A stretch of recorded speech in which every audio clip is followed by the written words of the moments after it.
ஸ்தோத்திரம். परमेश्वर की धन्यवाद हो. प्रभुଙ୍କ नाम धन्यवाद हो. எங்களுடைய அழைப்புக்கு இணங்கி தொடர் வேத பாட்ட கூட்டத்தினுடைய மூன்றாம் நாளுக்கு வந்திருக்கிற உங்கள் யாவரையும் கிறிஸ்து இயேசுக்குள்ளாக நாங்கள் வாழ்த்து வரவேற்கிறோம்.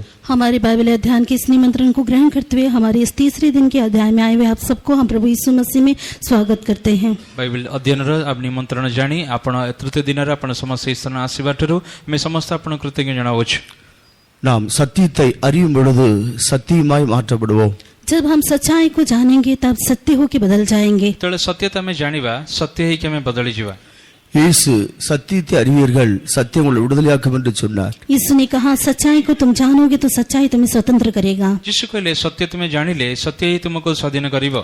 இந்த நாட்களிலே சத்தியத்தை அறியும்படியாக நமக்கு உதவி செய்து வருகிறார். इन दिनों में सच्चाई को जानने के लिए प्रभु हमारा सहायता करता आता है. ಈ ದಿನ ಮಾನಕರ ಸತ್ಯತೆ को जानिबा निमंते प्रभु हमनको सहायता करूछन. இந்த நாளில் நமக்கு ஏற்ற சத்தியத்தை கர்த்தர் தர வேண்டும். ஸ்தோத்திரம் பண்ணுவோம். आज के दिन में भी परमेश्वर योग्य सच्चाई हमें देने के लिए धन्यवाद करें. आज रे दिन मध्य प्रभु हमको से प्रकृत सत्य प्रकाश करे देवा निमंते धन्यवाद करिवा. स्तोत्र दोदर दोदर दोदर दोदर दोदर दोदर दोदर दोदर दोदर दोदर स्तोत्र दोदर दोदर दोदर दोदर दोदर दोदर दोदर दोदर दोदर दोदर दोदर दोदर स्तोत्र दोदर. நம்முடைய தொடர் வேதபாட கூட்டத்தோட வேத பகுதியானது மத்திய எழுதின சுவிசேஷம் 17ஆம் அதிகாரம் முதல் 3 வசனங்கள். हमारा निरंतर इस बाइबल अध्ययन का मूल वचन है मत्ती सुसमाचार 17 अध्याय का पहले 3 वचन. हमारा बाइबल अध्ययन रे मुख्य वाक्य को हमें ध्यान करिवा. मत्ती सुसमाचार 17 पर्व प्रथमे 3 पद पढ़िवा. 6 நாளைக்கு பின்பு இயேசு பேதுருவையும் யாக்கோபையும் அவனுடைய சகோதரனாகிய யோவானையும் கூட்டிக் கொண்டு தனித்திருக்கும்படி உயர்ந்த மலையின் மேல் போய் அவர்களுக்கு முன்பாக மறுரூபமானார். அவர் முகம் சூரியனை போல பிரகாசித்தது, அவர் வஸ்திரம் வெளிச்சத்தை போல வெண்மையாயிற்று. அப்பொழுது மோசேயும் எலியாவும் அவரோடு பேசுகிறவர்களாக அவர்களுக்கு காணப்பட்டார்கள்.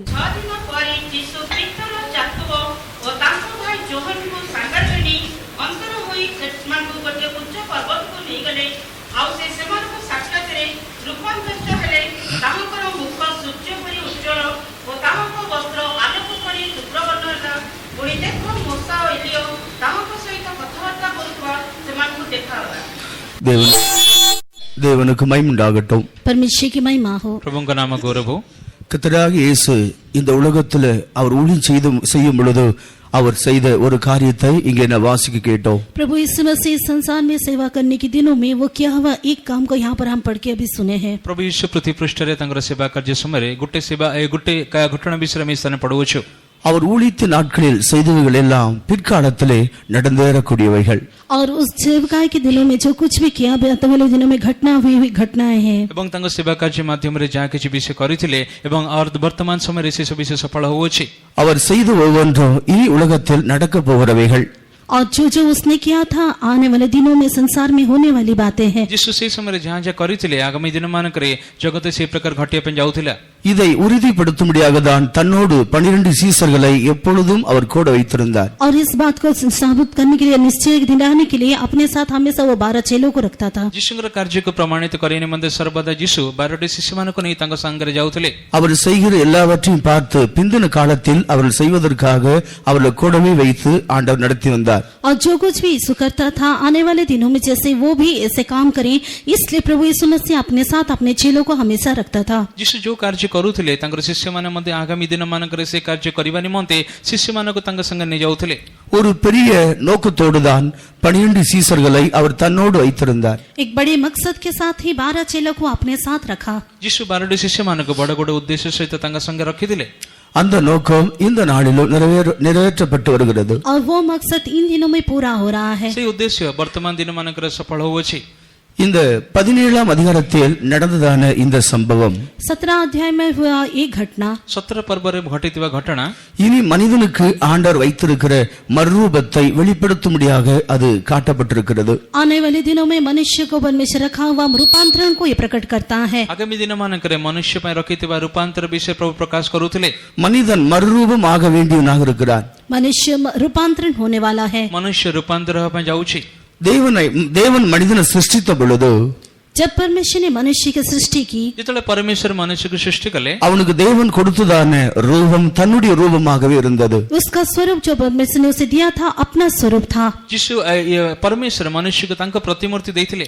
நமது ரூபத்தின்படியும் சாயலின்படியும் மனிதன் உண்டாக்குவோமாக என்று சொல்லப்பட்டிருக்கிறது. आओ हम हमारे स्वरूप और समानता में मनुष्य की सृष्टि करे में लिखा गया है. ଆସନ୍ତୁ ଆମମାନଙ୍କର ପ୍ରତିମୂର୍ତ୍ତି ସାଦୃଶ୍ୟରେ ମନୁଷ୍ୟକୁ ସୃଷ୍ଟି କରିବ ବୋଲି ଲେଖାଯାଇଛି. மனிதன் சிருஷ்டிக்கப்பட்ட நாளில் அவன் ஆசீர்வாதம் உள்ளவனாக இருந்தான். मनुष्य जब सृजा गया वह आशीषमय होकर दिखाई दिया. ମନୁଷ୍ୟ ଯେତେବେଳେ ସୃଷ୍ଟି ହୋଇଥିଲା ସେତେବେଳେ ବହୁତ ହିଁ ଆଶୀର୍ବାଦ ଯୁକ୍ତ அவன் ଥିଲା. தேவ சாயலை பெற்றிருந்தான். वह परमेश्वर के स्वरूप को प्राप्त किया हुआ था. ଈଶ୍ୱରଙ୍କ ସ୍ୱରୂପ ପ୍ରାପ୍ତ କରିଥିଲେ. தேவனுடைய ரூபத்தையும் பெற்றிருந்தான். परमेश्वर की रूप को भी समानता को भी पाया हुआ था. ଈଶ୍ୱରଙ୍କ ସମାନତା ପ୍ରତିମୂର୍ତ୍ତି ପାଇଥିଲେ. நித்திய ஜீவனையும் அவன் பெற்றிருந்தான். अनंत जीवन को पाया हुआ था. ନିତ୍ୟ ଜୀବନ ମଧ୍ୟ ମନୁଷ୍ୟ ପ୍ରାପ୍ତ କରିଥିଲେ. தேவ மகிமையையும் அவன் பெற்றிருந்தான். परमेश्वर की महिमा को भी पाया था. ଈଶ୍ୱରଙ୍କ ଗୌରବ ମଧ୍ୟ ମନୁଷ୍ୟ ପାଇଥିଲେ. அவன் சுதந்திரத்தையும் பெற்றிருந்தான். वो मिरास को भी पाया था. ଈଶ୍ୱରଙ୍କ ଅଧିକାର ମଧ୍ୟ ମନୁଷ୍ୟ ପ୍ରାପ୍ତ அவன் ஆளுகையும் பெற்றிருந்தான். अधिक प्रभुत्ता को भी पाया हुआ था. ରାଜ୍ୟତ୍ୱ ମଧ୍ୟ ପ୍ରାପ୍ତ କଲା. தேவனோடு உள்ள ஐக்கியத்திலும் அவன் ஜீவித்து வந்தான். परमेश्वर की सहभागिता में प्रार्थना करता था. ଈଶ୍ୱରଙ୍କର ଏକତାରେ ରହିକି ଆସୁଥିଲେ.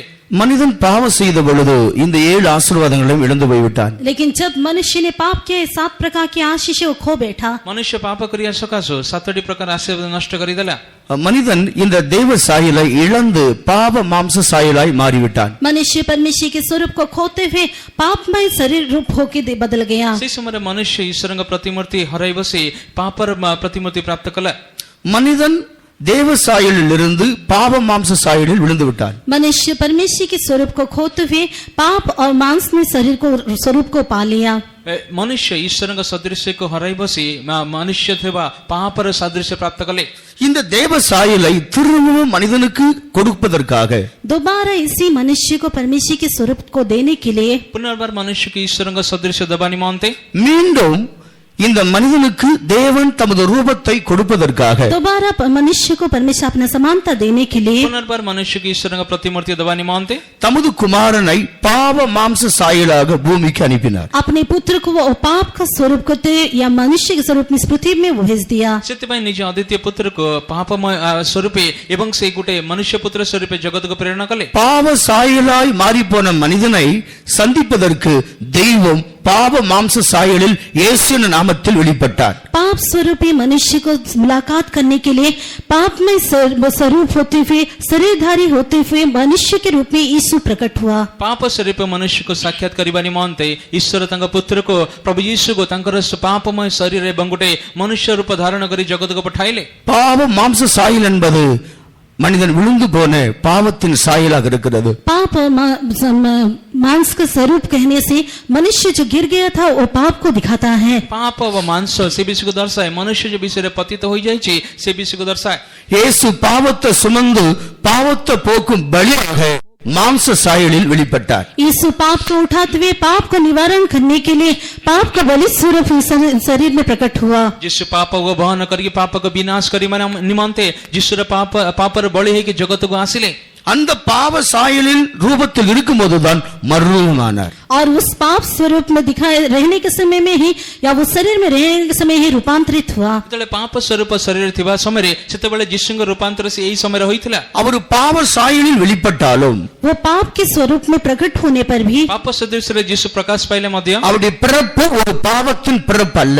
उसका जन्म जो है एक पाप से हुआ जन्म नहीं है. ଯୀଶୁଙ୍କର ଜନ୍ମ ଗୋଟେ ପାପ ଦ୍ୱାରା ଜନ୍ମ ହୋଇନଥିଲା.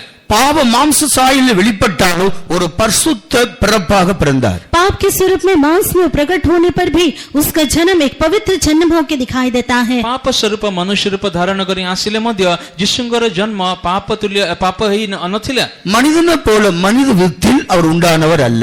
मनुष्य के स्वरूप में मनुष्य की मानित वो उत्पन्न नहीं हुआ. ମନୁଷ୍ୟଙ୍କ ସ୍ୱରୂପ ମନୁଷ୍ୟ ପରି ଯୀଶୁଙ୍କର ଜନ୍ମ ହୋଇନଥିଲା. பரிசுத்தாவின் பலத்தோடு வேத வசனத்தின் மூலம் அவர் வெளிப்பட்டார். पवित्र आत्मा की सामर्थ के जरिए परमेश्वर के वचन के जरिए प्रकट हुआ. ପବିତ୍ର ଆତ୍ମାର ପରାକ୍ରମ ଈଶ୍ୱରଙ୍କର ବାକ୍ୟ ଦ୍ୱାରା ଯୀଶୁ ପ୍ରକାଶ ପାଇଲେ. இந்த பாவ மாம்ச சாயலில் வாழ்ந்த காலத்தில்தான் அவர் போய் உயர்ந்த மலையின் மேல் மறுரூபமாகிறார். ये पाप स्वरूप मांस में देह में रहने के समय में ही वो ऊंची पहाड़ में रूपांतरित हुआ. ପାପମୟ ଶରୀରରେ ମାଂସମୟ ସଦୃଶ୍ୟ ପାପ ସ୍ୱରୂପ ମାଂସମୟ ଶରୀର ଥିବା ସମୟରେ ଯୀଶୁ ରୂପାନ୍ତର ପର୍ବତରେ ରୂପାନ୍ତରିତ ହୋଇଥିଲେ. அதைத்தான் தொடர்ந்து நாம் படித்துக் கொண்டு வருகிறோம். और इसी बात को लगातार हम पढ़ते आ रहे ଏ हैं. ବିଷୟକୁ ନିରନ୍ତର ଆମେ ଧ୍ୟାନ କରି ଆସୁଅଛୁ. இந்த படத்திலே ஆண்டவராக இயேசு 3 சீசர்களை அவர் அழைத்து மலை ஏறி போகிறார். और इस चित्र में देखिए प्रभु यीशु मसीह अपने साथ 3 चेलों को बुलाते हुए पहाड़ पर चढ़ रहा है. ఈ చిత్రం ଦେଖନ୍ତୁ ଯୀଶୁ ଖ୍ରୀଷ୍ଟ ତିନୋଟି ଶିଷ୍ୟମାନଙ୍କୁ ଘେନି ପର୍ବତ ଉପରକୁ ଚଢି ଯାଉଛନ୍ତି. அவர் மறுரூபம் ஆவதற்கு அவர் தெரிந்து கொண்ட 3 விஷயத்தை 2 நாட்களாக படித்தோம். वो रूपांतरित होने से पहले 3 बातों को चुना था, उसके बारे में 2 दिन से हम लगातार ध्यान कर रहे हैं. ରୂପାନ୍ତର ହେବା ପୂର୍ବରୁ ତିନୋଟି ବିଷୟକୁ ସେ ମନୋନୀତ କରିଥିଲେ, ତା ବିଷୟରେ ଆମେ 2 ଦିନ ଧ୍ୟାନ କରି ଆସୁଛୁ. அவர் மறுரூபம் ஆன பொழுது जब वो रूपांतर हुआ ଯେତେବେଳେ ରୂପାନ୍ତର ହେଲେ உண்டான தோற்றத்தை நேற்று தினத்திலே படித்தோம். और वो बगीचे के बारे में हम कल के बारे उसका स्वरूप कैसा था उसके बारे में कल हमने ध्यान किया. ତାଙ୍କର ବଗିଚା ବା ତାଙ୍କ ସ୍ୱରୂପ କି ପ୍ରକାର ଥିଲା ବୋଲି ଗତକାଲି ଧ୍ୟାନ କରିଥିଲୁ. அவருடைய முகத்திலே ஒரு மாற்றத்தை கண்டோம். उसके चेहरे में मुख में एक बदलावट को हम देखा. ତାଙ୍କ ମୁଖରେ ଯୀଶୁଙ୍କ ମୁଖରେ ଗୋଟେ ପରିବର୍ତ୍ତନ ଦେଖିଲୁ. அவருடைய வஸ்திரத்தில் ஒரு மாற்றத்தை கண்டோம். उसके वस्त्र में एक बदलावट को हमने देखा. ତାଙ୍କ ବସ୍ତ୍ରରେ ଗୋଟେ ପରିବର୍ତ୍ତନ ଦେଖିଲୁ. அவருடைய முகம் பிரகாசிக்கப்பட்டது. उसका मुंह जो है चमकने लगा. ତାଙ୍କ ମୁଖ ତେଜମୟ ହେଲା. தேவன் தன் மனதில் உள்ள அறிவை அவர் விளங்கி அதை தெரிந்து கொண்டு அதை ஒப்பு கொடுத்தார். परमेश्वर उसके मन में रहने वाले ज्ञान को समझते हुए उसके लिए अपने जीवन को उसने सौंप दिया. ପରମେଶ୍ୱର ତାଙ୍କ ମନରେ ଥିବା ଜ୍ଞାନକୁ ବୁଝି ତାଙ୍କ ନିକଟରେ ସମର୍ପଣ କରିଲେ. அவருடைய வஸ்திரம் வெண்மையாக்கப்பட்டது. उसके वस्त्र जो है उजले होकर दिखाई दिए. ତାଙ୍କ ବସ୍ତ୍ର ମଧ୍ୟ ଶୁଭ୍ରବର୍ଣ୍ଣ ହେଲା. அவரில் ஒரு பரிசுத்தம் பிரகாசித்ததை நாம் அறிகிறோம். और उसके जो उसमें एक पवित्रता प्रकाशमान हुआ बोल के हम समझे. ତାଙ୍କ ଠାରେ ଗୋଟେ ଉଜ୍ଜ୍ୱଳ ପ୍ରକାଶ ହେଲା ବୋଲି ଆମେ ପଢୁଛୁ. மற்றொரு விதத்தில் கவனிப்போமானால் दूसरे रीति से हम ध्यान करेंगे तो ଅନ୍ୟ ଭାବରେ ଧ୍ୟାନ କଲେ இந்த எலியாவும் மோசேயோ அவருடைய மரணத்தை குறித்து மலையில பேசினார்கள். और एलिया और मूसा जो है उसकी मृत्यु के बारे में उस पहाड़ पर उसके साथ चर्चा करने लगे. ଏଲିୟା ଏବଂ ମୋଶା ତାଙ୍କ ମୃତ୍ୟୁ ବିଷୟରେ તે ପର୍ବତ ଉପରେ ତାଙ୍କ ସହିତ ଚର୍ଚ୍ଚା କରୁଥିଲେ. அவர்கள் ஒருவேளை அவர் உற்சாகப்படுத்தி பேசினார்களோ அல்லவிட்டால் அவர் தாழ்ந்து போவதற்கு எதுவாக பேசினார்களோ நமக்கு தெரியாது. वे उसके साथ उसको उत्साहित करते हुए प्रोत्साहित करते हुए बात किए या उसको हलिम करने के लिए बात किए हम नहीं जानते. ତାଙ୍କୁ ଉତ୍ସାହିତ କରିବା ନିମନ୍ତେ ବା ନିଜକୁ ନମ୍ର କରିବା ନିମନ୍ତେ କୋଉ ବିଷୟରେ କଥା କହିଲେ ଚର୍ଚ୍ଚା କଲେ ଆମେ ଜାଣିନାହୁଁ.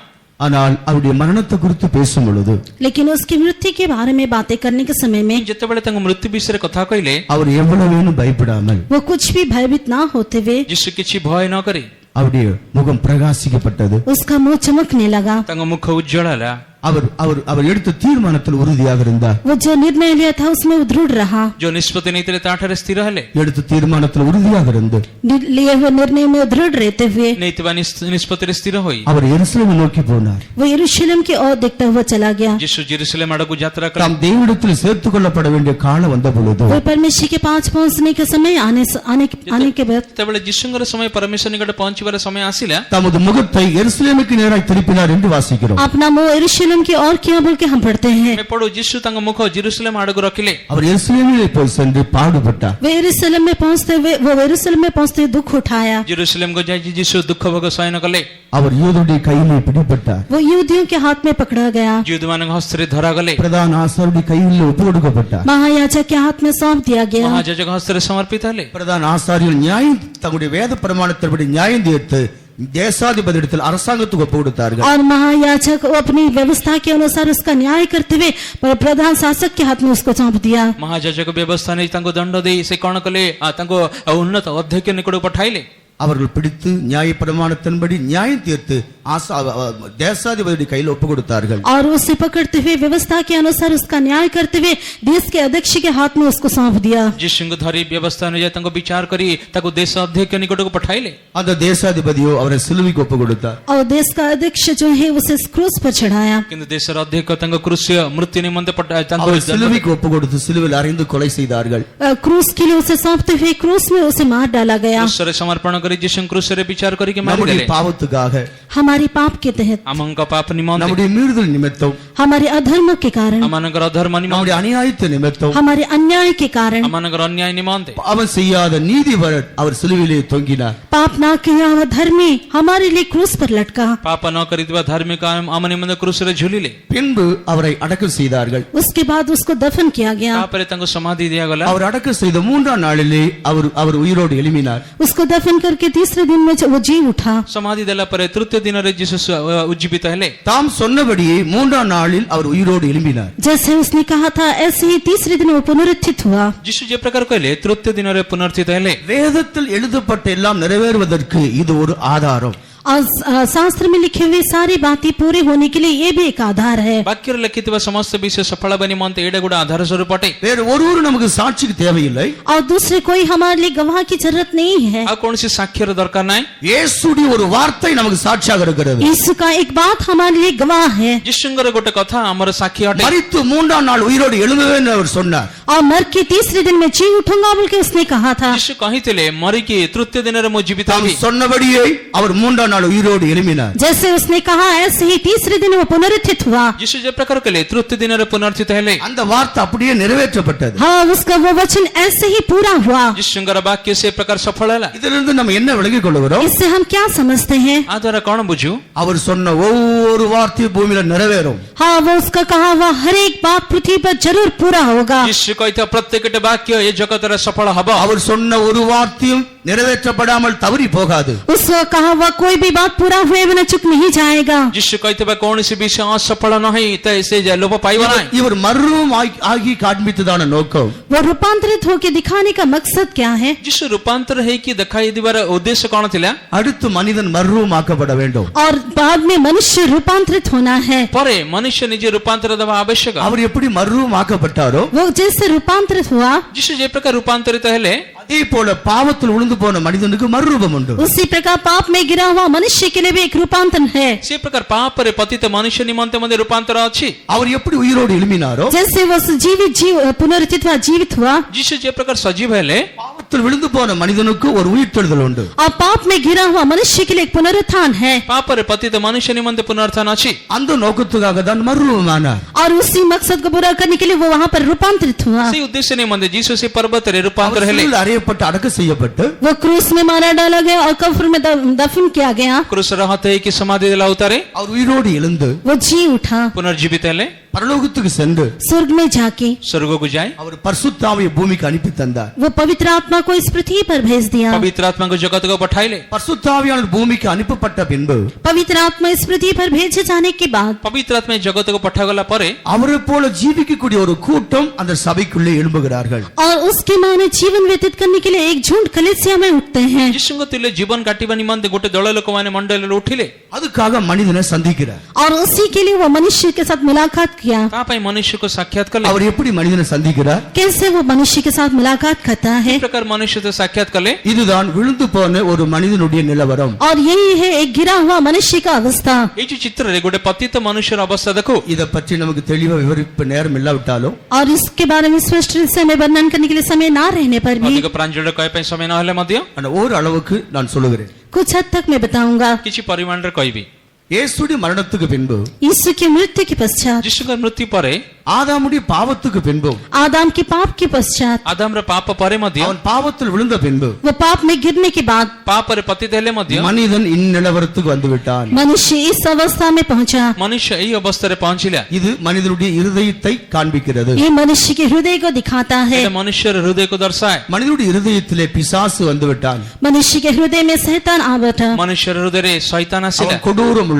वो क्रूर है। ସେ କ୍ରୂର ବ୍ୟକ୍ତି। இந்த மிருகங்கள் ஏன் போடப்பட்டிருக்கிறது? क्यों यहाँ पर ऐसे जानवरों का चित्र किया गया है? କାହିଁକି ଏଠି ଜନ୍ତୁମାନଙ୍କର ଚିତ୍ର இந்த ଦିଆ? மிருகத்தின் சுபாவங்கள் இவனுக்குள்ளே பிரவேசித்து விட்டது. ये जानवर जैसे स्वभाव उसके अंदर प्रवेश किया है। ଏଇଟା ପଶୁ ତୁଲ୍ୟ ସ୍ୱଭାବ ତା ଠାରେ ପ୍ରବେଶ କରିଲା। தேவ சுபாவத்தில் வாழ்ந்த மனிதன் माने परमेश्वर के स्वभाव में वास करने वाला मनुष्य, ଯୋଉ ମନୁଷ୍ୟ ଈଶ୍ୱରଙ୍କ ସ୍ୱଭାବରେ ଜୀବନ କାଟିଥିଲା, அவன் மிருக சுபாவத்துக்குள்ளே பிரவேசித்து விட்டான். वो अभी जानवर के स्वभाव के अंतर्गत दिखाई देता है। ସେଇ ମନୁଷ୍ୟ ପଶୁମାନଙ୍କର ସ୍ୱଭାବରେ ଦେଖାଯାଏ। இன்னும் अनेक விஷயங்கள் அவனுடைய இருதயத்தில் உண்டு. और भी कई बातें उसके हृदय में बैठे हैं। ଆହୁରି ତା ହୃଦୟରେ ଅନେକ ବିଷୟ ଅଛି। சில காரியங்களே இதில் வரையப்பட்டிருக்கிறது. कुछ बातें यहाँ पर अंकित किया गया है। କିଛି ବିଷୟ ଏଠି ଚିତ୍ରିତ କରାଯାଏ। மனிதனுடைய இருதயத்தை ஒரு கண் கண்டு கொண்டிருக்கிறது. और मनुष्य के हृदय को एक आंख यहाँ पर देख रहा है। ମନୁଷ୍ୟ ହୃଦୟକୁ ଗୋଟେ ଚକ୍ଷୁ ଦେଖୁଛି। இந்த இருதயத்தை படைத்த தேவன், और इस हृदय को बनाने वाला परमेश्वर ଏ ହୃଦୟକୁ ସୃଷ୍ଟି କରିଥିବା இந்த ଈଶ୍ୱର இருதயத்தில் இருக்கிறவைகளை அவர் கண்டறிகிறார். इस हृदय में रहने वाली सारी बातों को देख के जान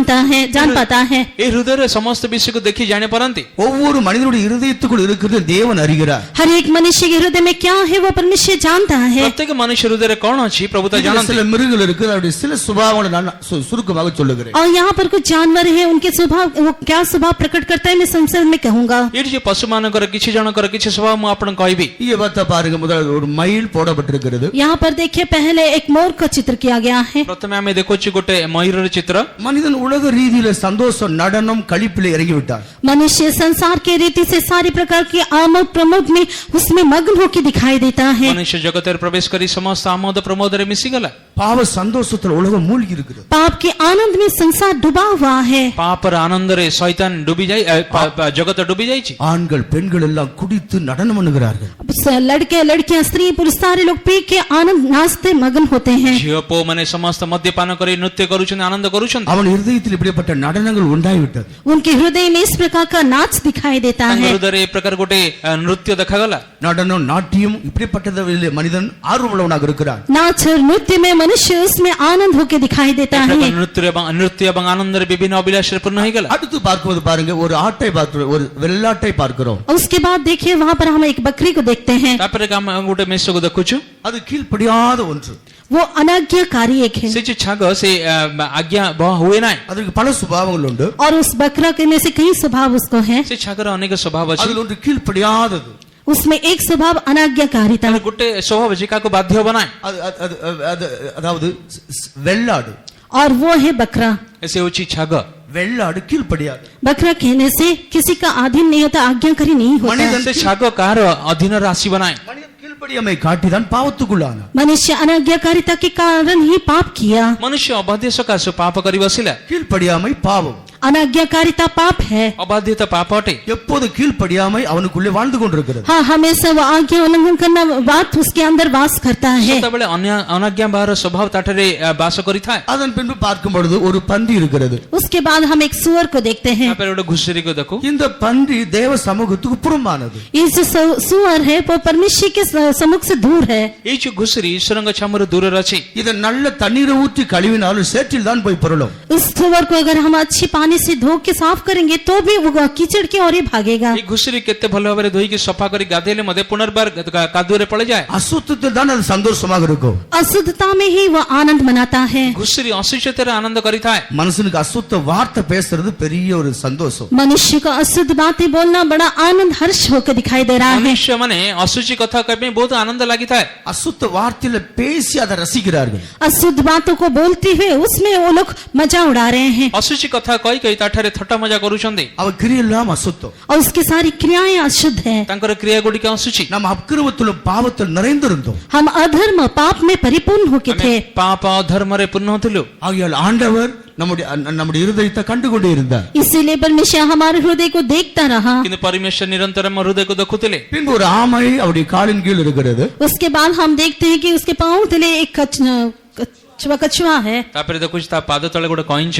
இது எப்போது வழிவி போகக்கூடியது. वो हमें सब भटकने वाला है, ସେ ସଦାବେଳେ फिसलने वाला है। ଭ୍ରମଣ କରିଥାଏ। அதை பிடிக்க முடியாது. उसको पकड़ नहीं पाएंगे। ତାକୁ ଧରି ପାରିବେ ନାହିଁ। பிடிக்க வேண்டும் என்றால் கஷ்டமாக தான் பிடிக்க வேண்டும். उसको पकड़ना बहुत ही कष्टदायक है और कष्ट से पकड़ना है। କଇଁଛକୁ ଧରିବା ବହୁତ କଷ୍ଟ, ଖସିଯାଏ ତାକୁ ଧରିବା ବହୁତ କଷ୍ଟ ଅଟେ। அது வழிவி போகிறதான ஒரு இருதயம், உறுதியான இருதயமற்ற ஒரு தன்மை. वो एक फिसलने वाला या दृढ़ रहित एक हृदय है। ଖସି ଯାଉଥିବା ବଡ ଦୃଢ ରହିତ ଗୋଟେ ହୃଦୟ ଅଟେ। இஸ்ரவேல் ஜனங்களுக்கு ஆண்டவர் எல்லாம் செய்தார். इस्राएली लोगों ने क्या किया? ଇସ୍ରାଏଲ ଲୋକମାନଙ୍କୁ ପ୍ରଭୁ କଣ କରିଲେ? 40 ஆண்டு ஒரு ஆகாரம் கொடுத்தார். परमेश्वर ने उन्हें 40 साल तक भोजन दिया। 40 ବର୍ଷ ତାଙ୍କୁ ଭୋଜନ ଦେଲେ। ஆனா வழி போற இருதயம் உள்ளவர்களாகவே இருந்தார். तो भी उनका हृदय भटकने वाला हृदय की दिखाई କିନ୍ତୁ दिया। ତାଙ୍କ ହୃଦୟ ସଦାବେଳେ ଭ୍ରମଣକାରୀ அது ହେଇଥିଲା। அசுத்தத்தை உண்டு பண்ணி கொண்டே இருக்கும். தண்ணீருக்குள் वो हमेशा अशुद्धता को दिखाया उत्पन्न करता रहता है। ପାଣି ଭିତରେ ଅଶୁଚିତା କୋଇ ସେ ମଗ୍ନ ହୋଇଥାଏ। பின்பு நாம் பார்க்கும் பொழுது उसके बाद हम देखते हैं ତାପରେ ଦେଖୁ ஒரு சிறுத்தை புலி போன்றதை ஒன்றை நாம் கவனிக்கிறோம். एक चीता को हम देखते हैं। ଗୋଟେ ଚିତ୍ତା ଭାଗ ଦେଖୁ। இது பட்சிக்கிறதான ஒரு அனுபவம். एक फाड़ खाने वाला एक अनुभव है। ଚିରି ଖାଉଥିବା ଗୋଟେ ଅନୁଭୂତି। ஒரு கடித்து பட்சிக்கிறதாக ஜீவித்தோம். एक दूसरे को फाड़ खाने वाले होते हुए हम जीवन व्यतीत किए। ପରସ୍ପର ନିଜକୁ ଫାଡ଼ି ତାକୁ ଖାଇବାର ଅନୁଭୂତି। மனிதன் அப்பத்தை பட்சிப்பது போல மனிதனை பட்சிக்கிறான். मनुष्य रोटी को फाड़ खाने के मान दूसरे मनुष्य को फाड़ खाता है। ମନୁଷ୍ୟ ରୋଟି ଖାଇଲା ପରେ ଅନ୍ୟ ମନୁଷ୍ୟକୁ ଚିରି உலகத்தில் ଖାଉଛି। எத்தனையோ செய்திகளை நாம் கேள்விப்படுகிறோம். इस संसार में हम कई बातों को सुन रहे हैं। ଜଗତର ଅନେକ ଖବର ଆମେ ଶୁଣୁଛୁ। பிள்ளைகள் எலும்பி தாய் தகப்பனை பட்சிக்கிறார்கள். बच्चे उठ के अपने माता पिता को फाड़ खाते हैं। ପିଲାମାନେ ଉଠି ମାତା ପିତାକୁ ମାରି ତାଙ୍କ ମାଂସ ଖାଆନ୍ତି பெற்றோர்கள் எழும்பி பிள்ளைகளை பட்சிக்கிறார்கள் और पिता माता उठते अपने बच्चों को इस प्रकार मारते हैं ସେ ପିତା ମାତା ଉଠିକି ପିଲାମାନଙ୍କୁ ଏ ପ୍ରକାର ମାରନ୍ତି மனைவி புருஷன் தூங்கும் போது அவனை பட்சித்து விடுகிறார் और पत्नी पति सोने के समय में उसको मार डालती है ଯେତେବେଳେ ସ୍ୱାମୀ ସ୍ତ୍ରୀ ପରସ୍ପର ଶୋଇବା ସମୟରେ ପରସ୍ପରକୁ ମାରି ଦିଅନ୍ତି புருஷன் மனைவியை நேருக்கு நேர் பட்சித்து விடுகிறார் और पुरुष पति भी अपनी पत्नी को सीधा सर का मार देता है ସ୍ୱାମୀ ମଧ୍ୟ ସ୍ତ୍ରୀକୁ ସିଧାକୁ ମାରି ଦେଇଥାଏ இதெல்லாம் உலகத்தில் நடக்கிற சம்பவங்கள் இந்த ஆவிகள் தான் மனிதனை அப்படி செய்ய வைக்கிறது ये सारी बातें संसार में होने वाली घटनाएं लेकिन ये आत्मा ही मनुष्य को इस प्रकार चलाती है ଜଗତରେ ଏ ପ୍ରକାର ଘଟଣା ଶୁଣୁଛୁ ତ କିନ୍ତୁ ଏଇ ଆତ୍ମା ଗୁଡ଼ିକ ସେ କାର୍ଯ୍ୟ କରିଥାଏ ஒரு சர்ப்பத்தை கூட கவனிக்கிறோம் यहाँ पर एक सांप को भी हम देखते हैं ଗୋଟେ ସାପକୁ ମଧ୍ୟ ଦେଖୁଛୁ இந்த சர்ப்பத்துக்கு अनेक தன்மைகள் உண்டு इस सांप का कई अर्थ है ଏଇ ସାପର ଅନେକ ଅର୍ଥ ଅଛି ஒன்று வஞ்சிக்கிறதான சுபாவம் एक है हमें बहकाने वाला स्वभाव ଗୋଟେ ହେଉଛି ଆମ ପ୍ରବଞ୍ଚନ କରିଥାଏ மனிதன் வஞ்சனை உள்ளவனா ஜீவிக்கிறான் और मनुष्य धोखा देने वाला होकर जी रहा है ମନୁଷ୍ୟ ପ୍ରବଞ୍ଚକ ବୋଲି ଜୀବନ କାଟିଥାଏ அவன் எல்லோரையும் வஞ்சிக்கிறவனாகவே இருந்து வருகிறான் वो दूसरों को भी धोखा देने वाला होकर जी रहा है ଅନ୍ୟମାନଙ୍କ ପ୍ରବଞ୍ଚନ କରି କରି ଜୀବନ କାଟୁଛି நாம வஞ்சிக்கிறவனாகவே ஜீவித்தோம் हाँ हम भी एक दिन धोखा खाए हुए जी रहे थे ଆମେ ଗୋଟେ ପ୍ରବଞ୍ଚନ ଜୀବନ କାଟିଥିଲୁ மற்றொரு விஷயம் एक और बात है ଆଉ ଗୋଟେ ବିଷୟ விஷம் நிறைந்ததான ஒரு பிராணி उसमें विष भरा हुआ एक प्राणी है ସେ ଗୋଟେ ପ୍ରାଣୀ ତାଠାରେ ବିଷପୂର୍ଣ୍ଣ ଅଟେ பாம்பின் விஷம் அவர்களுக்குள் உண்டு என்று சங்கீதக்காரன் பாடுகிறார் और भजन लिखने वाला कहता है कि पाप का विष उसमें उनमें दिखाई देता है ଗୀତ ରଚକ ଏ ପ୍ରକାର ଗୀତ ଗାଆନ୍ତି ତାଙ୍କଠାରେ ପାପର ବିଷ ଅଛି மனிதன் விஷம் உள்ளவனா இருக்கிறான் हाँ मनुष्य जहरीला या विषधारियों की दिखाई देता है ମନୁଷ୍ୟ ବିଷାକ୍ତ ପରି ଦେଖାଯାଏ அவருடைய வார்த்தை விஷமா இருக்கிறது उसके बातें सारी रस जहरीली होकर दिखाई देती है କଥାବାର୍ତ୍ତା ବିଷାକ୍ତ ଅଟେ அவருடைய கிரிகள் விஷமாக இருக்கிறது उसकी सारी क्रियाएं विषधारी होकर दिखाई देता है क्रिया समस्त विषाक्त देखा மாத்திரமல்ல மேல ஒரு தவளையை நாம் கவனிக்கிறோம் उतना ही नहीं ऊपर एक मेंढक को हम देखते हैं ତାକବେଳେ ଉପରେ ଗୋଟେ ବେଙ୍ଗକୁ ଦେଖୁ பொய்யின் ஆவிகள் झूठ की आत्माएं ମିଥ୍ୟାର ଆତ୍ମା இத குறித்து வெளிப்படுத்தல் தெளிவாக வாசிக்கிறோம் और इसके बारे में प्रकाशित वाक्य में स्पष्ट रीति से हम पढ़ते हैं ಆ ವಿಷಯ ಪ್ರಕಾಶಿತ ವಾಕ್ಯದ ಸ್ಪಷ್ಟ ಅವರ ಪಡು அந்திகிறிஸ்துடைய தீர்க்கதரிசியுடைய வாயிலே தவளைகள் புறப்பட்டு வந்தது பொய்யின் ஆவிகள் मसीह विरोधी और झूठी भविष्यद्वक्ता के मुंह से मेंढक निकलते थे जो कि झूठ का आत्मा है ଖ୍ରୀଷ୍ଟ ବିରୋଧୀ ମିଥ୍ୟା ଭାବିଦର ମୁଖ ଦ୍ୱାରା ତା ପାଟି ଦ୍ୱାରା ବାହାରେ ବେଙ୍ଗ ମିଥ୍ୟାର ଆତ୍ମା ବାହାରିଥାଏ இந்த கொடூரமுள்ள இந்த இருதயத்தில் इस क्रूर हृदय में ଏ ପ୍ରକାର କ୍ରୂର ହୃଦୟରେ கர்த்தருடைய கண்கள் கவனிக்கிறது परमेश्वर का आंखें जो हो उसे देखती है ଈଶ୍ୱରଙ୍କ ଚକ୍ଷୁ ନିରୀକ୍ଷଣ କରେ பரிசுத்த ஆவியானவர் அவனுக்குள்ள வர பிரயாசப்படுகிறார் और पवित्र आत्मा भी उसके अंदर आने के लिए कोशिश कर रहा है ପବିତ୍ର ଆତ୍ମା ହୃଦୟ ଭିତରେ ଆସିବା ପାଇଁ ଚେଷ୍ଟା କରୁଛି தேவ வல்லம் உள்ள பிரவேசிக்க வாஞ்சிக்கிறது परमेश्वर का सामर्थ भी अंदर प्रवेश करने के लिए आग्रह कर रहा है ଈଶ୍ୱରଙ୍କ ଆତ୍ମା ଥାଟରେ ପ୍ରବେଶ କରିବା ଆଗ୍ରହ ஆனால் କରୁଛି அவனோ இருதயத்தில் இடம் கொடுக்கிறது இல்லை लेकिन वो मनुष्य अपने हृदय में उन लोगों के लिए जगह नहीं दे रहा କିନ୍ତୁ ମନୁଷ୍ୟ ତାଙ୍କ ହୃଦୟରେ ସ୍ଥାନ ଦେଉନାହିଁ அவன் முகமோ துக்கத்தில் இருக்கிறது उसका मुंह उदास से भरा है ତାଙ୍କ ମୁଖ ବିପନ୍ନ ହୋଇଅଛି அவனுக்கு சந்தோஷம் இல்லை उसमें कुछ आनंद नहीं है ତାଠାରେ ଆନନ୍ଦ ନାହିଁ சமாதானம் இல்லை शांति नहीं है ଶାନ୍ତି ନାହିଁ உலகத்துல மனிதன் நன்றாக பணம் வைத்திருக்கிறான் इस संसार में मनुष्य अच्छे से धन रखा होगा ଜଗତରେ ମନୁଷ୍ୟ ଭଲ ଭାବରେ ଧନ ରଖିଛି நல்ல வசதியான வீடு உண்டு अच्छा सुविधा का घर होगा ଭଲ ସୁବିଧାର ଘର ଅଛି நல்ல பணம் உண்டு अच्छा धन रुपये होंगे ଭଲ ଟଙ୍କା ଅଛି நல்ல பொருட்கள் உண்டு अच्छा चीजें उसके पास होगा ଭଲ ବସ୍ତୁ ଗୁଡ଼ିକ ଅଛି முகமோ சந்தோஷம் இல்லை लेकिन उसके चेहरे में कोई आनंद नहीं କିନ୍ତୁ ସେ ମନୁଷ୍ୟ ମୁଖରେ ଆନନ୍ଦ ନାହିଁ முகத்திலோ சமாதானம் இல்லை उसके चेहरे में किसी प्रकार का चैन या शांति नहीं ତାଙ୍କ ମୁଖରେ କୌଣସି ଶାନ୍ତି ନାହିଁ மனம் திரும்ப ஞானஸ்தானம் பெற்ற நம்முடைய தேவனுடைய மனுஷனுடைய முகத்தை பாருங்க எவ்வளவு ஆனந்தமா இருக்கிறது मन फिरा के 32 माने हुए हम परमेश्वर के लोगों के चेहरे को देखो उनका मुंह कितना आनंद में दिखाई देगा ମନ ପରିବର୍ତ୍ତନ କରି ବାପ୍ତ ସ୍ନେହିତ ଈଶ୍ୱରଙ୍କ ଲୋକମାନଙ୍କ ଦେଖୁ ତାଙ୍କ ମୁଖ କେତେ ଆନନ୍ଦରେ ପୂର୍ଣ୍ଣ எத்தனை முகம் ஆனந்தமா இருக்கிறது சந்தோஷமா இருக்கிறது देखिए कितने लोगों का चेहरा कितना आनंद में खुशी के साथ दिखाई देता है ଦେଖ କେତେ ଲୋକଙ୍କ ମୁଖ ଆନନ୍ଦ ଶାନ୍ତିରେ ଦେଖାଯାଏ பாவம் அவனுக்குள் இருக்க வரைக்கும் जब तक पाप उसके अंदर रहता है ଯେଉଁ ପର୍ଯ୍ୟନ୍ତ ତାଙ୍କଠାରେ ପାପ ଥାଏ இந்த துஷ்டத்தனங்கள் அவனுக்குள் இருக்க வரைக்கும் जब तक ये सारी दुष्टता उसमें बनी रहती है ଯେଉଁ ପର୍ଯ୍ୟନ୍ତ ତାଙ୍କ ହୃଦୟରେ ଏ ପ୍ରକାର ଦୁଷ୍ଟତା ଥାଏ அவனிலே வேதனை தான் பெருகுகிறது उसके अंदर केवल वेदना ही बढ़ती रहती है ତାଙ୍କଠାରେ ବ୍ୟଥା ବେଦନା ପୂର୍ଣ୍ଣ ହୋଇଥାଏ இதுதான் விழுந்து போன மனிதனுடைய நிலவரம் और यही है गिरा हुआ मनुष्य का अवस्था ଏଇଟା ପତିତ ମନୁଷ୍ୟର ଅବସ୍ଥା ଅଟେ இந்த நிலவரத்திலிருந்து மனிதன் இந்த நிலவரத்துக்கு கொண்டு வரப்பட வேண்டும் इस अवस्था से मनुष्य उस दूसरे अवस्था में लाया जाना चाहिए ସେଇ ଅବସ୍ଥାରେ ମନୁଷ୍ୟ ଅନ୍ୟ ଅବସ୍ଥାକୁ ଯିବା ଆବଶ୍ୟକ அவன் மனம் திரும்பும் பொழுது वो मन फिराने के समय में ଯେତେବେଳେ ସେ ମନ ପରିବର୍ତ୍ତନ କରେ பாவங்களை விட்டுவிடும் பொழுது पाप उसे त्यागने के समय में ଯେତେବେଳେ ପାପ ପରିତ୍ୟାଗ କରେ அவன் இருதயத்திலே இயேசுவானவர் சிலுவையிலே நாட்டப்படுகிறார் और यीशु मसीह उसके हृदय में क्रूस पर लटका हुआ रहता है ସେତେବେଳେ ଯୀଶୁ ଖ୍ରୀଷ୍ଟ ତାଙ୍କ ଅନ୍ତଃକରଣରେ କ୍ରୁଶରେ ଝୁଲିଛନ୍ତି அவன் இயேசுடைய மரணத்தை விசுவாசிக்கிறான் वो यीशु की मृत्यु पर विश्वास करता है ଯୀଶୁଙ୍କ ମରଣ ଉପରେ ବିଶ୍ୱାସ அந்த କରେ இயேசு சிலுவையில் மரண தொங்கின இயேசு இருதயத்தில் வரும் பொழுது क्रूस पर लटका हुआ यीशु उसके हृदय में आने के समय में ଯେତେବେଳେ କ୍ରୁଶରେ ଝୁଲିଥିବା ଯୀଶୁ ତାଙ୍କ ଅନ୍ତଃକରଣରେ ଆସେ அவனிலே ஒரு மகிழ்ச்சி உண்டாகிறது.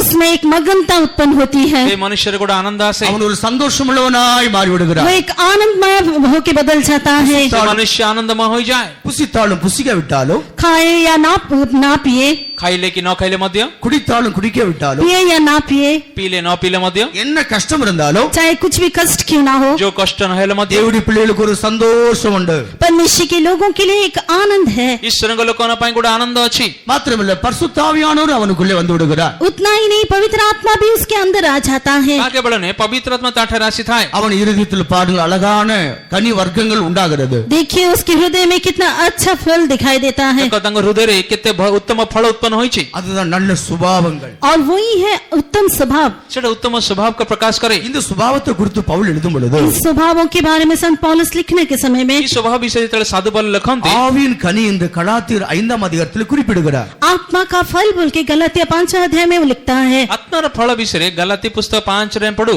ஆவியின் கனியிலே 9 அனுபவங்கள் உண்டு.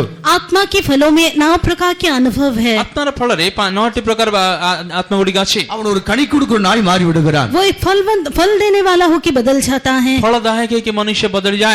அவன் நிலவரங்கள் மாற்றப்பட்டு उसकी अवस्था परिवर्तित होते हुए ଅବସ୍ଥା ବଦଳି ଯାଏ। அவன் அடுத்து ஒரு வயலுக்குள் கொண்டு வரப்பட வேண்டும். दूसरा वो एक खेत में लाया जाना चाहिए। ତାପରେ ଗୋଟେ କ୍ଷେତ୍ର ଆସିବା ଆବଶ୍ୟକ। இங்க கீழே உள்ள படத்தில் தான் வயல் நிலம் வரையப்பட்டிருக்கிறது. यहाँ पर नीचे जो चित्र में खेत अंकित किया गया है, ଏଠି ଗୋଟେ କ୍ଷେତ ବିଷୟରେ ତା ବିଷୟରେ ସେଠି ଆମେ ଦେଖୁ ଚିତ୍ରରେ। தனிப்பட்ட விதத்தில் இவன் ரட்சிப்பு அடைந்து और व्यक्तिगत तौर से उद्धार पाते हुए ଏ ମନୁଷ୍ୟ ବ୍ୟକ୍ତି ଦ୍ୱାରା ପରିତ୍ରାଣ ପାଇ சபையாகிய ஒரு வயலுக்குள் கொண்டு வரப்படுகிறான். कलीसिया जो एक खेत है उसमें लाया जाता है। ମଣ୍ଡଳୀ ଯେ ଗୋଟେ କ୍ଷେତ ସ୍ୱରୂପ ତାଠାରେ ଆସିଥାଏ। சபை ஒரு வயலுக்கு அடையாளமா எழுதியிருக்கிறது. कलीसिया खेत के साथ तुलना करके लिखा गया है। ମଣ୍ଡଳୀକୁ କ୍ଷେତ ସହିତ ତୁଳନା କରାଯାଏ। சபை ஒரு ஆலயத்துக்கு அடையாளமா எழுதியிருக்கிறது. कलीसिया को एक मंदिर के साथ भी तुलना करके लिखा गया है। ମଣ୍ଡଳୀକୁ ଗୋଟେ ମନ୍ଦିର ସହିତ ମଧ୍ୟ ତୁଳନା କରାଯାଏ। சபை ஒரு மாளிகைக்கு அடையாளமா எழுதியிருக்கிறது. कलीसिया एक महल के साथ भी लिखा गया है। कलीसिया एक महल के साथ भी तुलना करके लिखा गया है। ଗୋଟେ ଅଟ୍ଟାଳିକା ସହିତ ତୁଳନା କରାଯାଏ। ஆனா இந்த இடத்திலே நாம் சபையை ஒரு வயலுக்கு ஒப்பாய் வரைந்திருக்கிறோம். लेकिन यहाँ पर हम देखते हैं कि कलीसिया खेत के साथ तुलना करके लिखा गया। ଏହି ସ୍ଥାନରେ ମଣ୍ଡଳୀ ଗୋଟେ କ୍ଷେତ ସହିତ ମନୁଷ୍ୟ ହୃଦୟକୁ ତୁଳନା କରାଯାଏ। இந்த மனிதன் ரட்சிப்பு அடைந்து வயலுக்குள் வந்து வயலாய் மாறி ये मनुष्य उद्धार पाके इस खेत के अंतर्गत अथवा खेतों के बदलते हुए ମନୁଷ୍ୟ ପରିତ୍ରାଣ ପାଇ କ୍ଷେତର ଅବସ୍ଥାକୁ ଆସିବା ସମୟରେ அவன் இதுல முதிர வேண்டும். और इसमें वो बढ़ना चाहिए, ତାଠାରେ ବୃଦ୍ଧି ପାଇବା ଆବଶ୍ୟକ। பூரணத்தை அடைய வேண்டும். वो पकना या सिद्ध होना चाहिए। ପାଚିକି ସିଦ୍ଧ ହେବା ଆବଶ୍ୟକ। அவன் பூரணத்தை அடையும் போதுதான் இயேசு கிறிஸ்து போல மறுரூபமாக்கப்பட वो முடியும். सिद्ध होने के समय में ही यीशु मसीह के मानित वो रूपांतर हो सकता है। ପୂର୍ଣ୍ଣ ହେଇକି ସିଦ୍ଧ ହେଲେ ଯୀଶୁଙ୍କ ପରି ରୂପାନ୍ତର ହେଇପାରିବ। அப்படியானா இந்த தோட்டத்துக்குள் அவன் வரும்படி ऐसा है तो उस खेत में वो आने के लिए ଏ ପ୍ରକାର ହେବା ପାଇଁ ସେ କ୍ଷେତରେ ଆସିବା ପାଇଁ முக்கியமான படிகள் உண்டு. और कुछ खास पहलू या कदम है। କିଛି ବିଶେଷ ସ୍ତର ଗୁଡିକ ଅଛି। முக்கியமான படிகள் உண்டு. அந்த படிகளுக்குள் அவன் கடந்து வர வேண்டும். और उसमें कुछ खास कदम या पहलू है, उसमें वो आना चाहिए। ସେ କ୍ଷେତ ଭିତରେ ଆସି କିଛି ସ୍ତର ଅଛି, ସେ ସ୍ତର ପ୍ରାପ୍ତ କରିବା ଉଚିତ। நிச்சயமாகவே மனிதனுக்கு மறுரூபத்தை ஆண்டவர் வைத்திருக்கிறார். निश्चित रूप से मनुष्य के लिए परमेश्वर एक रूपांतर रखा है। ନିଶ୍ଚୟ ମନୁଷ୍ୟ ନିମନ୍ତେ ପରମେଶ୍ୱର ରୂପାନ୍ତର ରଖିଛନ୍ତି। அதை நாம் விசுவாசிக்க வேண்டும், ஏற்றுக்கொள்ள வேண்டும். और इस बात को हम विश्वास भी करना चाहिए, ग्रहण भी करना चाहिए। ତାକୁ ବିଶ୍ୱାସ କରିବା, ଗ୍ରହଣ ମଧ୍ୟ କରିବା। இந்த நிலவரங்கள் மாற்றப்பட்டு ये सारी अवस्थाएं परिवर्तित होती ଏ हुए ସମସ୍ତ ଅବସ୍ଥା இந்த ବଦଳି தோட்டத்துக்குள் கொண்டு வரப்பட வேண்டுமானால் इस बगीचा के अंदर लाए जाने के लिए ଉଦ୍ୟାନ ଭିତରେ ଆସିବା ନିମନ୍ତେ அடிப்படையான 4 காரியங்கள் முக்கியமானது. और खास तौर से 4 बातें बहुत ही जरूरी है। ବିଶେଷ କରି 4ଟି ବିଷୟ ମୁଖ୍ୟ ଅଟେ। 4 விஷயங்கள் முக்கியமானதை அவன் கைக்கொள்ள வேண்டும். और 4 विषय जो मुख्य है उसे वो पालन करना चाहिए। 4ଟି ବିଷୟ ମୁଖ୍ୟ ଅଟେ, ମନୁଷ୍ୟତା ପ୍ରାପ୍ତ କରିବା ଉଚିତ। அதை குறித்து பேதுரு அப்போஸ்தலன் தெளிவாக அப்போஸ்தல நடவடிக்கையில் எழுதுகிறான். और इसके बारे में पतरस बहुत ही साफ रीति से प्रेरितों के काम में लिखता है। ପିତର ତା ବିଷୟରେ ସ୍ପଷ୍ଟ ଭାବରେ ପ୍ରେରିତ କାର୍ଯ୍ୟ ଲେଖନ୍ତି। அப்போஸ்தல நடவடிக்கையில் நான் வாசிக்கும் பொழுது प्रेरितों के काम में हम पढ़ने के समय में ପ୍ରେରିତ ମାନଙ୍କର କାର୍ଯ୍ୟରେ ପଢିଲେ பேதுரு அப்போஸ்தலன் அப்படிப்பட்ட ஜனத்தை பார்த்து விதமாக சொல்லுகிறான். प्रेरित पतरस इस प्रकार के लोगों को देख के ऐसा कहता है। ସାଧୁ ପିତର ଏ ପ୍ରକାର ଲୋକମାନଙ୍କୁ ଦେଖି ଯାହା କହୁଛନ୍ତି, முதலாவது அவன் மனம் திரும்ப வேண்டும். सबसे पहले वो मन फिराना चाहिए। ପ୍ରଥମେ ମନ ପରିବର୍ତ୍ତନ କରିବା நீ ଉଚିତ। சபைக்குள் வர வேண்டுமானால், कलीसिया में आप आने के लिए, मंडळीको आसिया पाए நீ ஒரு மகிழ்ச்சியுள்ள மனுஷனாய் மாற வேண்டுமானால், आप एक आनंदमय मनुष्य के बदलने के लिए पुढे आनंदमय व्यक्ती व्हावी मानते நீ முதலாவதாக மனம் திரும்ப வேண்டும். सबसे पहले आपको मन फिराना है, आपण प्रथमे मन परिवर्तन करिबा இரண்டாவது ஞானஸ்நானம் பெற்றுக்கொள்ள வேண்டும். दूसरा बपतिस्मा लेना है, द्वितीय जल बपतिस्मा नबा மூன்றாவது பரிசுத்தாவியானவரை பெற்றுக்கொள்ள வேண்டும். तीसरा पवित्र आत्मा का अभिषेक पाना है, तृतीय पवित्र अभिषेक प्राप्त करिबा उचित நான்காவது வேறு உலகத்துக்கு வேறு பிரித்து ஜீவிக்க வேண்டும். चौथा इस संसार से एक अलग जीवन व्यतीत करना है, चतुर्थ जगत ठारू गोटे पृथक जीवन काटिबा இதை நான்கு கைக்கொண்டு அப்போஸ்தலரோடு வந்து சேர்க்கப்பட வேண்டும். ये चारों बातों को पालन करते हुए प्रेरितों के साथ आके सम्मिलित होना है। चारोटी विषय को प्राप्त करी प्रेरित मानक संगे मिसी जीवा மனம் திரும்புதல் மனிதனுக்கு ஒரு முக்கியமான படி. मन फिरा मनुष्य के लिए एक मुख्य कदम है। मन परिवर्तन करिया मनुष्य ପାଇଁ गोटे मुख्य स्तर अटे। அறியாமையுள்ள காலங்களை தேவன் காணாதவர் போல இருப்பார். और निर्दोष युग में परमेश्वर अदृश्य के दिखाई दिया, निष्पाप जुगरे प्रभु अदृश्य बोली देखा गले। இப்பொழுது எங்கே உள்ள மனிதனும் மனம் திரும்ப வேண்டும் என்று அவர் கட்டளை இடுகிறார். लेकिन इस समय में हर एक मनुष्य मन फिराना है बल्कि वो आज्ञा देता है। किंतु ए जुगरे प्रत्येक मनुष्य मन परिवर्तन करन्ते बोले प्रभु आज्ञा दउछन्ते। அப்போஸ்தலர் நடவடிக்கைகள் 17ஆம் அதிகாரம் 30வது வசனத்துக்கு நாம் திரும்பி வரும் பொழுது, प्रेरितों का काम 17वां अध्याय का 30वां अध्याय में हम आने से प्रेरित कार्य 17 पर्व 30 पद पढ़िले அறியாமையுள்ள காரியங்களை தேவன் காணாதவர் போல இருந்தார். परमेश्वर अज्ञानता के समय में अनाकानी होकर दिखाई दिया।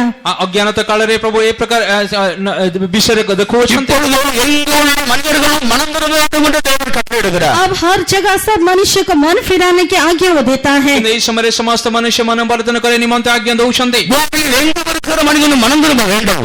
पृथ्वी में कोई भी स्थान में मनुष्य क्यों ना रहे वो मन फिराना चाहिए। जगत रे जो क्षेत्र रे मनुष्य रहले मते मन परिवर्तन करिबा उचित। அப்படி அவன் மனம் திரும்பாமல் போனால் என்ன சம்பவிக்கும்? अगर वैसे मन ना फिराए तो उस पर क्या बीतेगा। मन परिवर्तन न कले मनुष्य अवस्था कौन अब அதே அந்த வசனத்துக்கு அடுத்த வசனத்தை நாம் படிக்கும் பொழுது, इस वचन के अगला वचन में अगर हम पढ़ेंगे तो परवर्ती वाक्य पढ़िले தேவன் நிச்சயமாய் பூமியை நியாயம் தீர்க்க போகிறார். निश्चित रूप से परमेश्वर जगत का न्याय करेगा। निश्चय परमेश्वर जगत को विचार करिबे। ஒரு நாள் இருக்கிறது பூமியை தேவன் நியாயம் தீர்க்கிற ஒரு நாள் இருக்கிறது. एक दिन ठहराया गया है जबकि जगत का न्याय किया जाएगा। निरूपण करिछन्ते जगत को विचार करिबे। ஒரு மனிதனை கொண்டு அவர் நியாயம் தீர்க்க போகிறார். वो एक मनुष्य के द्वारा जगत को धर्म से न्याय करेगा। गोटे मनुष्य द्वारा जगत को धर्म पर विचार அதை करिबे। தான் இயேசு என்று நாம் அங்கே விளங்கிக் கொள்கிறோம். और वो ही यीशु है बल्कि यहाँ हम समझ पाते हैं। ये व्यक्ति जिसु बोली हमें जानो இயேசுவை கொண்டு இந்த பூமியை நியாயம் தீர்ப்பதற்காக அவரை மரித்தோரிலிருந்து பிதா எழுப்பியிருக்கிறார். और यीशु के जरिए इस संसार को या जगत को न्याय करने के लिए पिता मरे हुए में से उसे जिलाया है। जिसु द्वारा जगत को विचार करे निमानते पिता ईश्वर जगत को मन जिसु को मृत मानक मध्य जीवित कराइले। மனிதன் மனம் திரும்பாவிட்டால் ஒரு நாள் நியாயம் தீர்க்கப்படுவான். मनुष्य अगर मन ना फिराएगा तो निश्चित रूप से न्याय किया जाएगा। मनुष्य मन परिवर्तन न कले गोटे दिन निश्चय बिना இது அனுகிரக காலம், இது ரட்சணையின் நாள். आज ही प्रसन्नता का दिन है, आज ही उद्धार का दिन है। आज ये परित्राण दिन आज प्रसन्नता दिन अटे। இயேசுவை ஏற்றுக்கொள்ளுகிறதான கடைசி நாள் இதுவாகவே இருக்கிறது. यीशु को ग्रहण करने का आखिरी दिन आज ही है। जिसु ग्रहण करिबा आज ही शेष दिन अटे। இந்த ரட்சிப்பின் காலத்தில் நாம் மனம் திரும்பி ரட்சிக்கப்பட வேண்டும். इस उद्धार के दिन में हम मन फिरा के उद्धार पा लेना चाहिए। परित्राण दिन मान करे मन परिवर्तन करी परित्राण पाइबा उचित। ஒரு வாலிபன் ராக்காலத்திலே அவன் அடிபட்டு வழியிலே விழுந்து கிடக்கிறான். एक जवान रात के समय में मार खा के वो उसको चोट लगा और गिर पड़ा था। गोटे युवा व्यक्ति से रात्रि काल रे शरीर आघात प्राप्त होई क्षतित होई जगह ऐसे पड़ी रही छी। அந்த வழியாக ஒரு நீதிபதி அவர்கள் தன்னுடைய வாகனத்தில் வந்து கொண்டிருக்கிறார். और उस रास्ते से एक धर्मी अपनी गाड़ी में आ रहा था। सी समय गोटे विचारक कोन कले त गाड़ी रे जाउतले அடிபட்டு விழுந்து கிடக்கிற மரணத்துக்கு எதிராக இருக்கிற வாலிபனை கண்டு மனதுருகி அவனை எடுத்து தன் வாகனத்தில் ஏற்றி கொண்டு மருத்துவமனை கொண்டு போகிறார். और वो जो जवान गिरा हुआ था, मार खा के चोट लग के गिरा हुआ था, उस पर तरस खाते हुए वो उठाते हुए उसको अस्पताल लेके गया। जो व्यक्ति से माड़ खाई के से रास्ता कड़े पड़ी थिला से बिचारे कोन कले गाड़ी अटकाई तको नहीं की तको हॉस्पिटल नहीं गले। அவன் அடிபட்டது கொடூரமான ஜீவியம் உள்ளவன். और जो मार खाया है वो बहुत ही क्रूर जीवन था। जो व्यक्ति माड़ खाई थिला से बहुत ही क्रूर जीवन काटो थिला। சத்துருக்களால் அடிபட்டவன். शत्रु के द्वारा वो मार खाया हुआ था। शत्रु मानक हस्त द्वारा माड़ खाई थिला। ஆனால் எப்படியோ அந்த நீதிபதி அவர்கள் கொண்டு போய் அவனை காப்பாற்றி விட்டார். कैसे वो व्यक्ति उसे ले जाते हुए उसे बचा लिया। प्रलय से अध्यक्ष तको नहीं की तसी स्थान को पहुंचाइले। அவன் நல்ல தேர்ச்சி அடைந்து திரும்ப திரும்பி வீட்டுக்கு வருகிறான். वो अच्छा चंगा भला हो गया, उसके बाद वो अपने घर वापस आया। ଭଲ ଭାବରେ ସୁସ୍ଥ ହୋଇ ପୁନର୍ବାର ସେ ଯୁବାଟି ଘରକୁ ଫେରି ଆସିଲା। அவன் குணமாக்கப்பட்டான், சுபாவமோ மாற்றப்படவில்லை. वो तो चंगा हो गया, लेकिन उसकी स्वभाव परिवर्तित नहीं हुआ। ସେ ଯୁବାଟି ତ ସୁସ୍ଥ ହେଇଗଲା, ତାଙ୍କ ସ୍ୱଭାବ ପରିବର୍ତ୍ତନ ହେଲା தொடர்ந்து ନାହିଁ। தன்னுடைய கொடூர செயலிலே ஈடுபட்டு வருகிறான். लगातार वो अपनी क्रूर जीवन में क्रूर कामों में निरंतर लगा रहा। ପୁନର୍ବାର ତାଙ୍କ ଦୁଷ୍ଟ କାର୍ଯ୍ୟରେ ଲାଗି ରହିଲେ। கடைசியாக ஒரு கொலை வழக்கில் அவன் பிடிபட்டான். आखिरी में एक हत्या के केस में वो पकड़ा गया। ଶେଷରେ ନରହତ୍ୟାରେ ତାକୁ ଧରା ପଡିଲା। இவன் கொலை செய்து அதில் பிடிக்கப்பட்டு சிறையில் அடைக்கப்பட்டான். वो हत्या करने के कारण वो पकड़ा गया और बंदी गृह में डाला गया। ନରହତ୍ୟା କରିବା ଦ୍ୱାରା ତାକୁ ଧରିକି କାରାଗୃହରେ ପକାଇଦେଲେ। இவனை சிறையில் அடைத்து இவன் மேல் இருக்கிற கேஸ் முடிவான நாள் வந்தது. और एक बंदी गृह में रहने के दिनों में उसका मुकदमा का आखिरी दिन आया। ତାଙ୍କର କାରାଗୃହରେ ଥିବା ସମୟରେ ତାଙ୍କ ଶେଷ ବିଚାର ଦିନ ଆସିଲା। இவனுடைய கேஸுக்கு தீர்ப்பு கொடுக்கிறவர் அன்றைக்கு அவன் விழுந்து கிடந்த போது தூக்கி எடுத்ததான நீதிபதி. और इस केस का जो जज था, जो न्याय करने वाला था, उस दिन वो जो गिर के चोट लग के गिरा हुआ था, उस दिन उसको बचाने वाला व्यक्ति ही ये जज था। ଏଇ ଯୋଉ ବ୍ୟକ୍ତିକୁ ଯୋଉ ବ୍ୟକ୍ତି ବିଚାର କର୍ତ୍ତା ଥିଲେ, ବିଚାର କରିବା ପାଇଁ ଯାଉଥିଲେ, ସେ ବ୍ୟକ୍ତି ସେଇ ବ୍ୟକ୍ତି ଥିଲା ଯୋଉ ତାକୁ ରାସ୍ତା କଡ଼ରେ ଉଠାଇ ହସ୍ପିଟାଲ அவன் செய்த கொலை உறுதி என்று நிரூபிக்கப்பட்டது. और उसने जो हत्या किया है वो सही है, सबूत किया गया है। ସେ ଯୋଉ ହତ୍ୟା କରିଥିଲେ ସେ ଯଥାର୍ଥ କରିଥିଲେ ବୋଲି ତ ପ୍ରମାଣିତ କରାଗଲା। அவன் செய்தது உண்மை என்று நீதிபதி அறிந்து அவனுக்கு தீர்ப்பு கொடுத்தார், தூக்கிலிடப்பட வேண்டும். विचारकर्ता जान पाया कि इसने जो हत्या किया है वो सच है, इसलिए उसको फांसी लगाना चाहिए बल्कि न्याय किया गया। ବିଚାରକର୍ତ୍ତା ଜାଣିଲେ ଯୋଉ ଘଟଣା କରିଥିଲେ, ନରଘାତକ ଠିକ ସେ ସତ୍ୟ କରିଥିଲେ, ତାକୁ फांसीର दंड ଦେଲେ। தனக்கு தீர்ப்பு கொடுத்த நீதிபதியுடைய முகத்தை வாலிபன் உற்று பார்க்கிறான். और उसको न्याय दिया हुआ जज विचारकर्ता की और ये जवान देखने लगा। जो विचारकर्ता ताको विचार देले, से युवा पिलाटी से विचारकर्ता मुखको देखिला। எங்கேயோ பார்த்தது போல முகம் இருக்குன்னு யோசிக்கும் பொழுது தான் அடிப்பட்ட காலத்தில் கொண்டு போய் காப்பாற்றினவர். और कहाँ इसको देखा है, वो सोच के रहने के समय में उसे याद आया कि जब उसको चोट लगी थी उस समय में यही व्यक्ति उसे उठा के उसे चंगा करके उसे बचाया। युवा पिलाटी विचारको देखिला, आंको कोउडी बोले देखिछे, ताको देखिला परे मनर आसिला ए व्यक्ति मते से रास्ता कड़े उठाई हॉस्पिटल नहीं जाइतिला। அவரை கண்ட வாலிபன் அழ ஆரம்பித்தான். और उस व्यक्ति को देख के जवान रोने लगा। से व्यक्ति को देखि युवा पिलाटी कांदिला। நீங்கள் தான் அந்த நாளில் மரணத்துக்கு இருந்ததை என்ன காப்பாற்றினீர்கள். हाँ, आप ही उस दिन मुझे मृत्यु के मुख से बचाया था। आपण सेही दिन मते मृत्यु मुखरो बचाइले। நான் அன்றைக்கே மரிக்க வேண்டியவன். उस दिन ही मैं मरने वाला था। सेही दिन मरिवार थिला। நீங்கள் தான் என்ன காப்பாற்றினீர்கள். आप ही मुझे बचाए। आपण मते बचाइले। இதோ இப்பொழுது நான் மரணத்துக்கு எதுவாக தீர்க்கப்பட்டிருக்கிறேன். देखिए अभी भी मैं मृत्यु के योग्य हो गया दिखाई देता हूँ। अभी मृत्यु रे जोगे इमे थका जाउची। நீங்கள் என்ன காப்பாற்ற வேண்டும் என்று கரத்தை கூவுகிறான். आप ही मुझे बचाना चाहिए बल्कि वो उसके और हाथ आपण मते दया करंदो बोले ताडको हाथ बढ़ाइले। हाथ जोड़ने लगा। நீதிபதி கண்ணீர் விட்டார். और जज आंसू बहाने लगा। विचारकर्ता आखिर நான் உனக்கு அன்றைக்கு நான் ரட்சகனாக இருந்தேன். उस दिन मैं तेरे लिए उद्धार करता होके रहा। सेही दिन मु तर उद्धार करता थिली। ஆனா இன்றைக்கு உனக்கு முன்பாக நான் நீதிபதியாக இருக்கிறேன். लेकिन आज तेरे सामने मैं विचार करता हूँ कि दिखाई देता हूँ। तुम पाए में गोटे विचार करता हटे। நீ செய்த குற்றத்துக்கு நான் நியாயம் தீர்க்கதான் வேண்டும். तूने जो गुनाह किया है उसका न्याय मैं करना ही है। तुम्हें जो दोष करिछो तार मो निज विचार करिबी। நான் उनके रक्षकனாக இருந்த காலத்தை நீ கடத்தி விட்டாய். जिस दिन मैं उद्धार करता हूँ कि तेरे लिए दिखाई दिया वो दिन तेरे पार कर दिया है। तो बड़े तुम उद्धार करता रहे कही दे दिन से दिन तो तुम्हें भूल जाइए। நீ மரணத்தில் தப்பிக்கப்பட்ட போது உன் ஜீவியத்தை நீ மாற்றப்படவில்லை. मृत्यु तो बच गया था लेकिन तू अपने जीवन को बदला नहीं। मृत्यु ठारू तुम्हें बंची जाइतिलो, तुम जीवन बदलिला नहीं। இதோ அப்பொழுது இயேசு வெள்ள சிங்காசனம் நியாய தீர்ப்பின் போது சிங்காசனத்தில் உட்காருவார். उसी प्रकार यीशु श्वेत सिंहासन के न्याय के समय में वो सिंहासन पर विराजमान होकर दिखाई देगा। इस प्रकार जिस गोटे दिन शुभ्र सिंहासन बसे लोक मन को विचार करिवे। எங்குமுள்ள மனிதர்கள் மனந்தர வேண்டும் என்று அவர் கேட்டுக்கொண்டிருக்கிறார். हर एक जगह में मनुष्य मन फिराना चाहिए बल्कि आप भी वो सबको पुकार रहा है। प्रत्येक स्थान रे मनुष्य मन परिवर्तन करू बोले ईश्वर डाकुछन्ति। இந்த காலகட்டத்தில் மனந்தரப்பட்ட ஒரு நியாய தீர்ப்பை இயேசு மேல் கொண்டு வருவார். अगर इस काल में आप मन ना फिराओगे तो आपके लिए यीशु एक न्याय का समय लाएगा। এই যুগরে আপন मन परिवर्तन न कले आगामी যুগরে प्रभु আপন पई विचार आनिबे। நரகத்தை தரிசனத்தில் கண்டு வந்ததான சிலர் புக் எழுதியிருக்கிறார்கள். नरक को अपने दर्शन में देखे हुए कुछ लोग एक किताब लिखे हैं। नरकर दर्शन पाइता किछि लोक माने तंक पुस्तक लिखिछन्ति। அதுல இயேசு அறிந்தவர்களும் கூட அந்த நரகத்தில் வேதனைப்பட்டு கொண்டிருக்கிறார்கள் ஆத்துமாக்கள். और उन्होंने वो लिखे हैं कि यीशु को जानने वाले भी कुछ लोग वो नरक में तड़प रहे हैं। से लिखिछन्ति जो लोक माने यीशु को जानिथिले सेमाने मध्ये नरकर जंत्रणा भोग करूछन्ति। காரணம் இயேசு மூலம் ரட்சிக்கப்பட்டு ஜீவித்தை மாற்றப்படவில்லை. इसका कारण यह है कि ईश्वर के द्वारा उद्धार पाने पर भी अपने जीवन को नहीं बदले। ତାର କାରଣଟା ଯୀଶୁଙ୍କ ଦ୍ୱାରା ବନା ପରିବର୍ତ୍ତନ ପାଇଲେ ମଧ୍ୟ ଜୀବନକୁ ବଦଳେଇଲେ ନାହିଁ। போன ஆண்டு கடைசி பகுதியில மெட்ராஸ் பகுதியில அதாவது பிரசவத்தின் போது ஒரு ஒரு ஒரு ஒரு ஒரு பெண்மணி மரித்து விட்டாள்.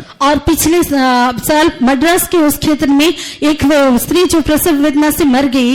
ବିଗତ ବର୍ଷରେ ଏ ଶେଷ ସମୟରେ ଆମେ ଦେଖୁଛୁ ଗୋଟେ ଚେନ୍ନାଇରେ ଆମେ ଦେଖୁଛୁ ଗୋଟେ ପ୍ରସବ ବେଦନାରେ ଗୋଟେ ସ୍ତ୍ରୀଟି ମରିଗଲେ। அவள் ஒரு பாஸ்டருக்கு மகள். वो एक पास्टर की बेटी थी। ସେ ଯୋଉ ପାଷ୍ଟର ଝିଅ ଥିଲେ அவள் பிரசவத்தின் போது வேதனையில மரித்து விட்டாள். वो ଯେତେବେଳେ ପ୍ରସବ जचा की पीड़ा से वो मर गई। ପ୍ରସବ ବେଦନା ସମୟରେ ସେ ବେଦନାରେ ମରିଗଲେ।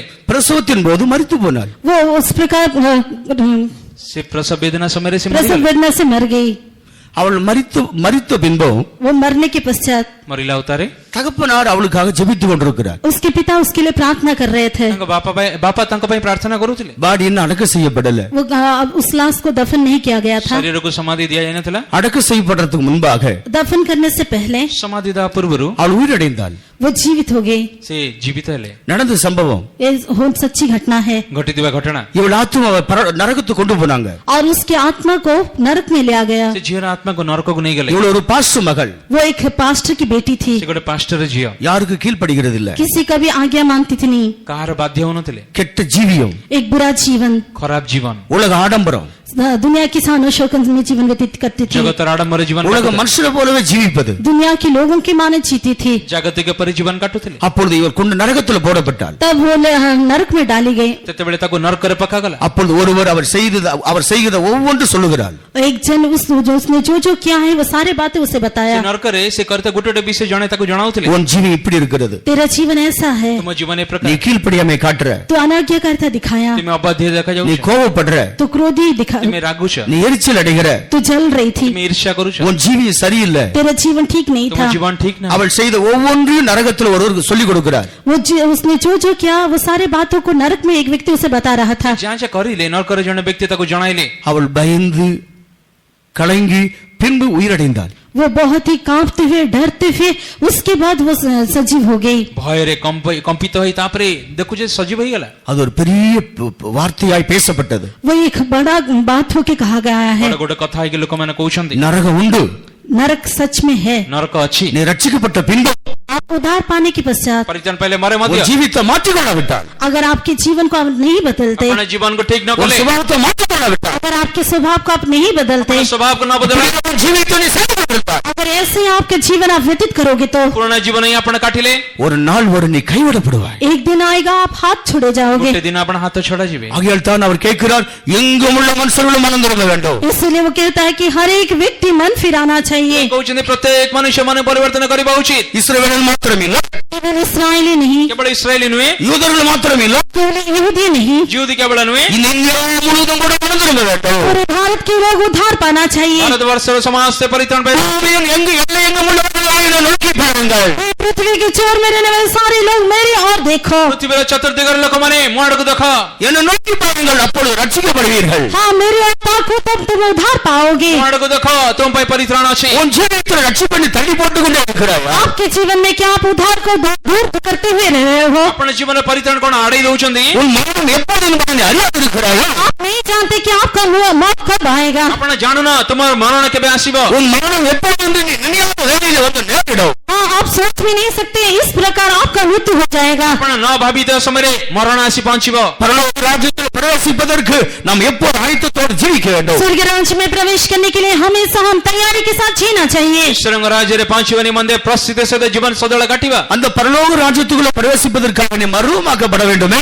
और उस स्वर्ग राज्य में प्रवेश करने के लिए आपको तो रूपांतरित होना है। से स्वर्ग राज्य पहुंचीवनी मंदे आपण प्रथमे रूपांतर बा उचित। புதிய எருசலேமை சீயோனை அடையும்படி நீ மறுரூபமாக்கப்பட வேண்டுமே. नए यरूशलेम और सिय्योन को प्राप्त करने के लिए आपको रूपांतरण होना है। नूतन जेरूशलेम सिय्योन को पाइबा निमंते आपण प्रथमे रूपांतर बा उचित। அந்த மறுரூபத்தை அடைவதற்கு நீ முதலாவது மனம் திரும்புதல்ங்கறதான படியில ஏற வேண்டும். और उस रूपांतरण को पाने के लिए सबसे पहले आप मन फिरावट के उत्कदम में आना चाहिए। रूपांतर पाइबा निमंते प्रथम पहाच जो मन परिवर्तन प्राप्त करिबा उचित। நீ மனம் திரும்புதலே 7 விஷயங்கள் உண்டு. मन फिराव में 7 कदम है। मन परिवर्तन 7टी विषय अछि। ஒரு மெய்யான மனம் திரும்புதல், பரலோக அங்கீகரிக்கிற மனம் திரும்புதல், एक सच्ची मन मन फिराव या स्वर्ग ग्रहण करने वाला मन फिराव कहने से సత్య మన పరివర్తన బా స్వర్గ గ్రహణకర్త మన அந்த పరివర్తన करे மனம் திரும்பின மனிதனுக்குள் 7 விஷயங்கள் உண்டு. वो मन फिराव व्यक्ति के अंदर 7 पहलुएं हैं। మన పరివర్తన మనుష్యటరే సాతడి స్తర আছে முதலாவது அவனுக்குள்ளே ஒரு பாவ உணர்வு உண்டாக வேண்டும். सबसे पहले उसके अंदर एक पाप का बोध होना चाहिए। ప్రథమే పాప బోధ ଆସିବା ఉଚିତ அப்போஸ்தலர் நடவடிக்கைகள்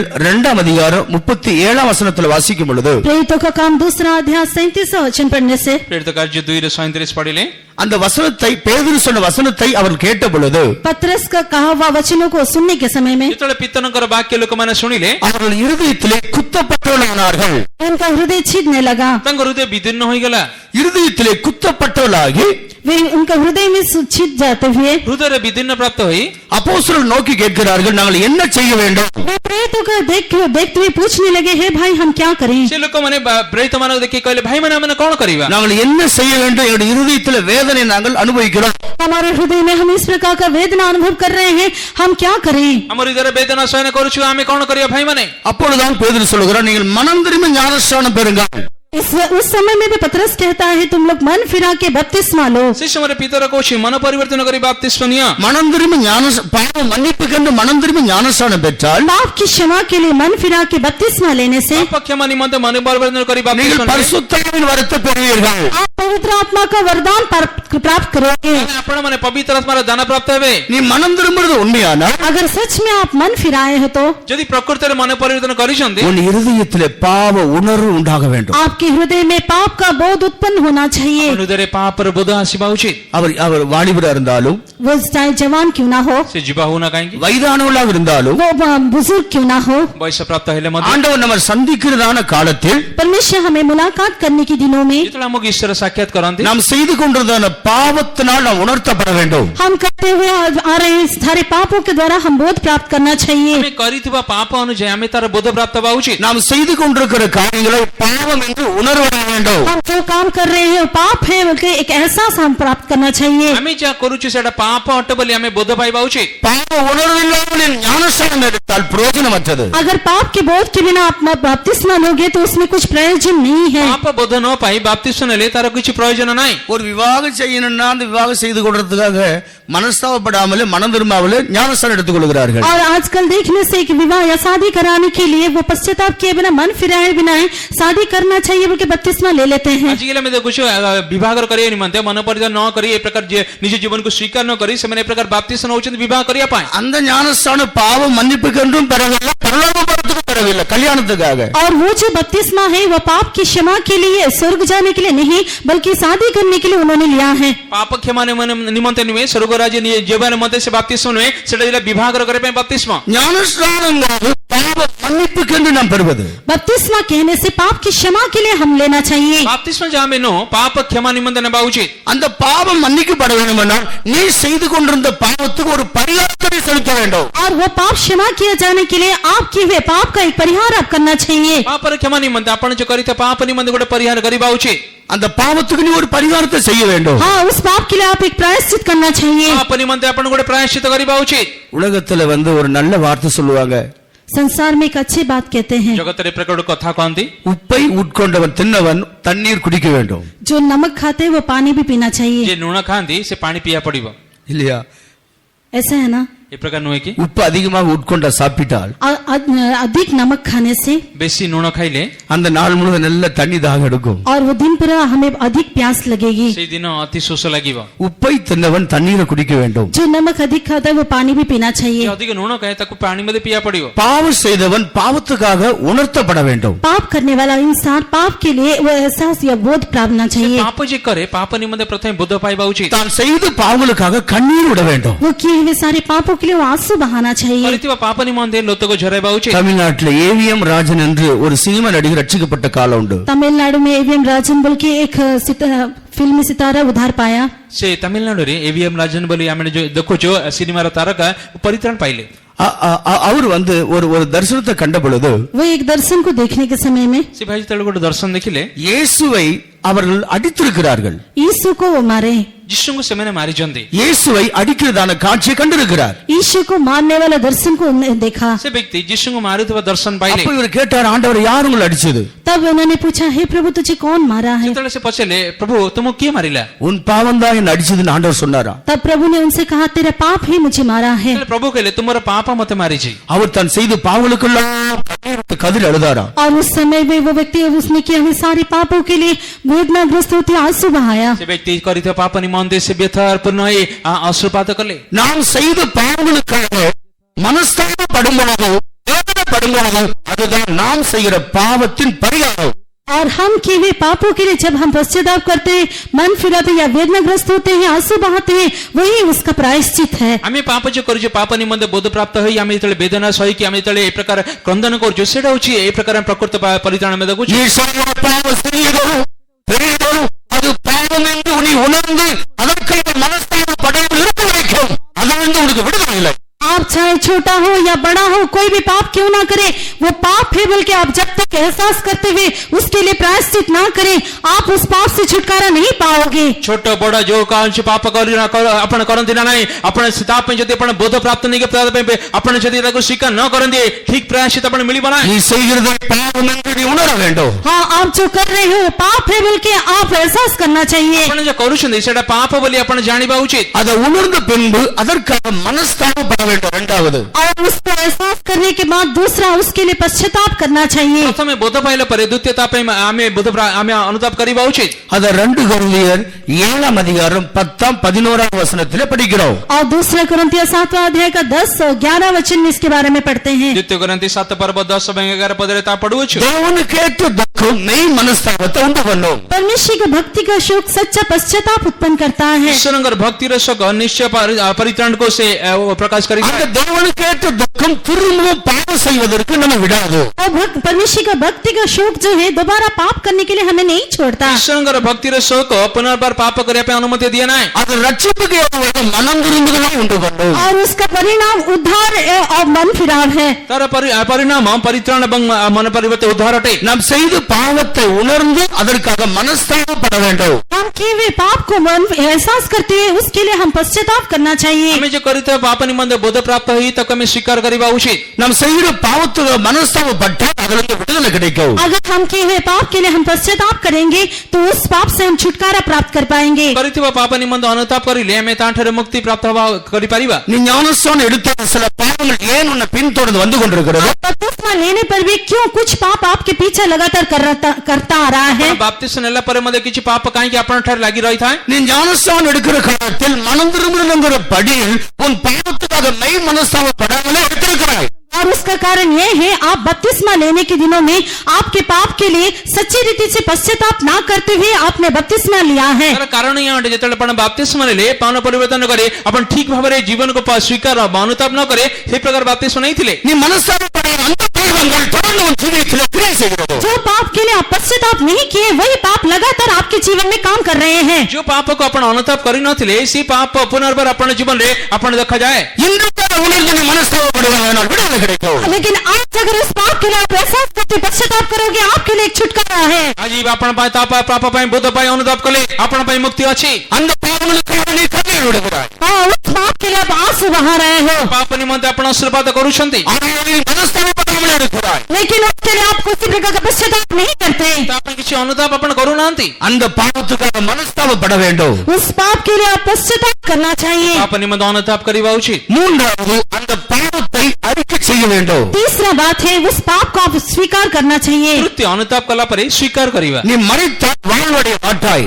आप मरने से जीवित ना रहोगे। ଆପଣ ମରିଲେ ମଧ୍ୟ ଜୀବିତ ହେବେ ନାହିଁ। நீதிமொழிகள் 28:13 வாசிக்கும் பொழுது नीति वचन 28 का 13 में पढ़ने के समय में, ହିତୋପଦେଶ 28:13 ପଢିଲେ, தன் பாவங்களை மறைக்கிறவன் வாழ்வடைய மாட்டான். जो अपने अपराधों को छिपा रखता है उसका कार्य सफल नहीं होता। ଯିଏ ତାଙ୍କର ପାପକୁ ସେ ଆଚ୍ଛାଦନ କରିଥାଏ ସେ କଦାପି ସଫଳ ହେବ ନାହିଁ। அவைகளை அறிக்கை செய்து விட்டு விடுகிறவன் இரக்கத்தை பெறுவான். परंतु जो उनको मान लेता और छोड़ भी देता है उस पर दया की जाएगी। ତାପରେ ଯିଏ ତାକୁ ମାନିକି ପରିତ୍ୟାଗ କରେ ସେ ତାକୁ ଦୟା ପ୍ରାପ୍ତ ହୁଏ। பாவத்தை பாவத்தை அறிக்கை செய்ய வேண்டும், அந்த பாவத்தை விட்டுவிட வேண்டும். हम पाप को मान लेना चाहिए और छोड़ भी देना चाहिए. पापको स्वीकार करी आम परित्याग କରିବା उचित. பாவத்தை அறிக்கை செய்து அதை விட்டு விட வேண்டும். पाप को कबूल करते हुए उसको छोड़ देना चाहिए. पापको स्वीकार करी परित्याग କରିବା उचित. ஒரு தாத்தாவும் பாட்டியும் ஒரு வாழ்ந்துட்டு வருகிறார்கள். एक दादाजी और दादी जीवन व्यतीत कर रहे थे. गोटे दादाजी एवं दादाजी ए प्रकार தாத்தாவுடைய உபத்திரம் பாட்டிக்கு தாங்க முடியல. वो दादाजी का उपद्रव वो दादी सह नहीं पा रही थी. से दादाजी उपद्रव को मौसी सही पार नथिले. பாட்டியானவர்கள் முடிவு எடுத்து விட்டார்கள். वो दादी एक निर्णय ली. से दादी गोटे निष्पत्ति नेले.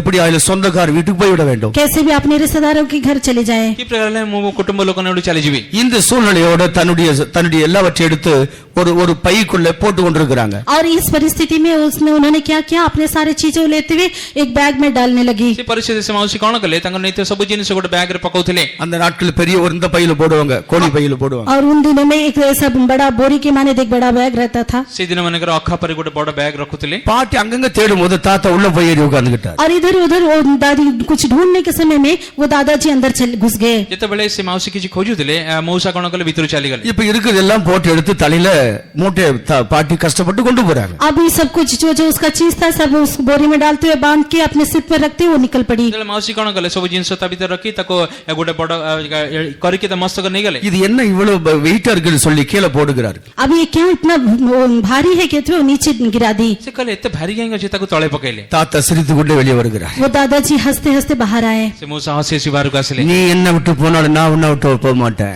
अब तू मुझे छोड़ के जाने पर भी मैं तुझे नहीं छोड़ूंगा. तुम्हें मते छाड़ी गले मु तो छाड़ी बिना. நீ போகலாம், ஆனா நான் விட மாட்டேன். तू जा सकती है लेकिन मैं तुझे ना छोड़ूंगा. तू गले मते मु तो छाड़ी बिना. இந்த அடிப்படை போன்றதா சிலருடைய பாவம். और इसी के आधार पर कुछ लोगों का पाप भी है. ये प्रकार पर किछि लोक माने पाप अछि. நீ செய்த பாவங்கள் உன்னை விட்டு போகாதபடி எதிர்க்கிறது. और तूने किए जो पारे पाप तुझे छोड़े बिना तेरे साथ साथ है. आपण करिते पाप आपण को न छाड़ी आपण संगे संगे जाउछि. நீ அறிக்கிட்டா போகாத விட வேண்டும். आप सिर्फ इकरार करने से काफी नहीं है बल्कि उस पापों को आप छोड़ देना चाहिए. स्वीकार करिए केवल नहीं तक किंतु परित्याग करबा उचित. சாதாரணமா பொய் சொல்லுகிற ஒரு பாவம் இருக்குதுன்னு வைத்துக் கொள்வோம். साधारण तौर से सोच ले कि झूठ कहना एक पाप है. भावंतु मिछ कहबा पाप अटे. சொல்ற பொய்யை அறிக்கை செய்கிறோம். जो झूठ हम कहते हैं उसको हम इकरार करते हैं. जोटा मिथ्या को तक मैं स्वीकार करू छु. சரி, அந்த பொய் மன்னிக்கப்படுது. और उस पाप माफ किया जाता है. जे मिथ्या को से क्षमा करा जाए. திரும்ப நீ பொய் பேசாம இருக்க வேண்டும் என்ன செய்ய வேண்டும்? दोबारा आप वो झूठ ना बोलने के लिए क्या करना चाहिए? पुनर्बार से मिछ न कहे पे कोन करबा उचित. பொய் பேசக்கூடிய சூழல் வரும்போது பேசாமல் இருக்க வேண்டும். झूठ कहने की परिस्थिति उत्पन्न होने पर भी झूठ ना कहते हुए आप खामोश रहना चाहिए. मिछ कहया पे परिस्थिति आसे समय से समय चुपचाप बसिबो. அறிக்கை செய்துட்டு அதை விட்டு விட வேண்டும். மறுத்தேன் என்று சொல்ல வேண்டும். हम पाप को मान लेते हुए उसको त्याग देना छोड़ देना चाहिए. हम कहना चाहिए कि हम उस पाप के लिए मर गए हैं. पाप स्वीकार करी परित्याग करबा उचित. हमें कहया पाप अब हम मरि जाइछु. அதைத்தான் பவுல் அழகாக சொல்லி கொடுக்கிறார். और इसी बात को संत पौलुस बहुत ही सुंदर रीति से कहता है. विषय को साधु पौलुस सुंदर भाव रे कहू நீ छु. விட்ட பாவம் இடத்துக்கு வரும் பொழுது आप छोड़े हुए त्यागे हुए पाप आपके पास आने के समय में परित्याग करते पाप पुनर्बार आसिले அந்த பாவத்தை பார்த்து என்ன பேச வேண்டும்? उस पाप को देखते हुए आप क्या कहना चाहिए? पाप को देखि आपण कोन कहबे. உனக்கு நான் மரித்தேன். हाँ, मैं तेरे लिए मर चुका हूँ. मु तो पाई मरि जाइछि. பாவமாய் உனக்கு நான் மரித்தேன். हे पाप देख, तेरे लिए मैं मर चुका हूँ. ए पाप मु तो पाई मरिछि. இனி எப்படி உனக்காக நான் பிழைக்க முடியும்? और कैसे मैं तेरे लिए जीवित रहूं? की प्रकार तुम पाई मु जीवन गाटिबे. இப்படி அந்த பாவத்தை விட்டு அறிக்கை செய்து கொள்ள வேண்டும். इस प्रकार हम इस पाप को मानते हुए छोड़ते हुए त्यागते हुए उसको मार डालना चाहिए. पाप को परित्याग करी हमें तको स्वीकार करी तको छाड़ी देबा उचित. அப்ப உணர்த்தப்பட்ட பாவத்துக்காக மெய் மனசாவப்பட்டு அதை அறிக்கை செய்ய வேண்டும். हमारे जो पाप सारे महसास हम करते हैं उसके लिए सच्ची रीति से पश्चाताप करते हुए हम पश्चाताप करना चाहिए. तापरे हमें जो पाप पर बोध प्राप्त को जो अनुताप करी तको स्वीकार करीबा उचित. அப்படி செய்யும்போது அந்த அநியாயத்தை பாவத்தை எல்லாம் அவர் மன்னிக்கிறார். ऐसे करने से वो सारे अन्याय को पापों को माफ कर देता है. समस्त धर्म पाप को क्षमा करन्ति. அதுதான் 1 யோவான் 1ஆம் அதிகாரத்துடைய 9வது வசனத்தில் எழுதியிருக்கிறது. और इसी के बारे में पहला योना पहला अध्याय का 9 वचन में लिखा गया है. विषय प्रथम वचन 1 पर्व 9 पद लिखा जाए. நம்முடைய பாவங்களை அறிக்கையிட்டால் यदि हम अपने पापों को मान ले तो अपन अपन पाप स्वीकार करो. நம்முடைய பாவங்களை எல்லாம் மன்னித்து हाँ, वो हमारे सारे पापों को क्षमा करते हुए हमारे को पाप क्षमा करन्ति. நம்முடைய அநியாயங்களை நீக்கி சுத்திகரிக்கிறார். वो हमारे सारे अधर्म को दूर करते हुए हमें शुद्ध करता है. धर्म को परिष्कार करी हमको शुभ्र करन्ति. அப்ப பாவங்களை உணர்ந்து மனசாவப்பட்டு அதை ஆண்டவருக்கு அறிக்கை செய்ய வேண்டும். हम पाप को हम एहसास करते हुए मान लेते हुए परमेश्वर के सामने हमें इकरार करके छोड़ देना चाहिए. पाप पर बोध प्राप्त ही अनुताप करी ईश्वर के सामने हमें स्वीकार करना उचित. நான்காவது நீ சரியான மனம் திரும்புதல் அடைந்தது உண்மையானால் अगर सच्ची मन फिराव आप प्राप्त किए हैं उसका चौथा कदम है ଯଦି ମନ ପରିବର୍ତ୍ତନ କରିବା ପାଇଁ ଚତୁର୍ଥ ଉତ୍ତମ ସ୍ତର ଅଛି நீ மனிதனோடு தேவனோடு ஒப்புரவாக வேண்டும். आप मनुष्य के साथ परमेश्वर के साथ मेल मिलाप रखोगे ମନୁଷ୍ୟ ପରମେଶ୍ୱର ସହିତ ପୁନର୍ମିଳିତ ହେବା ଉଚିତ ரட்சிக்கப்படுறதுக்கு முன்ன யாரிடத்திலாவது நீ சண்டை பண்ணியிருந்தா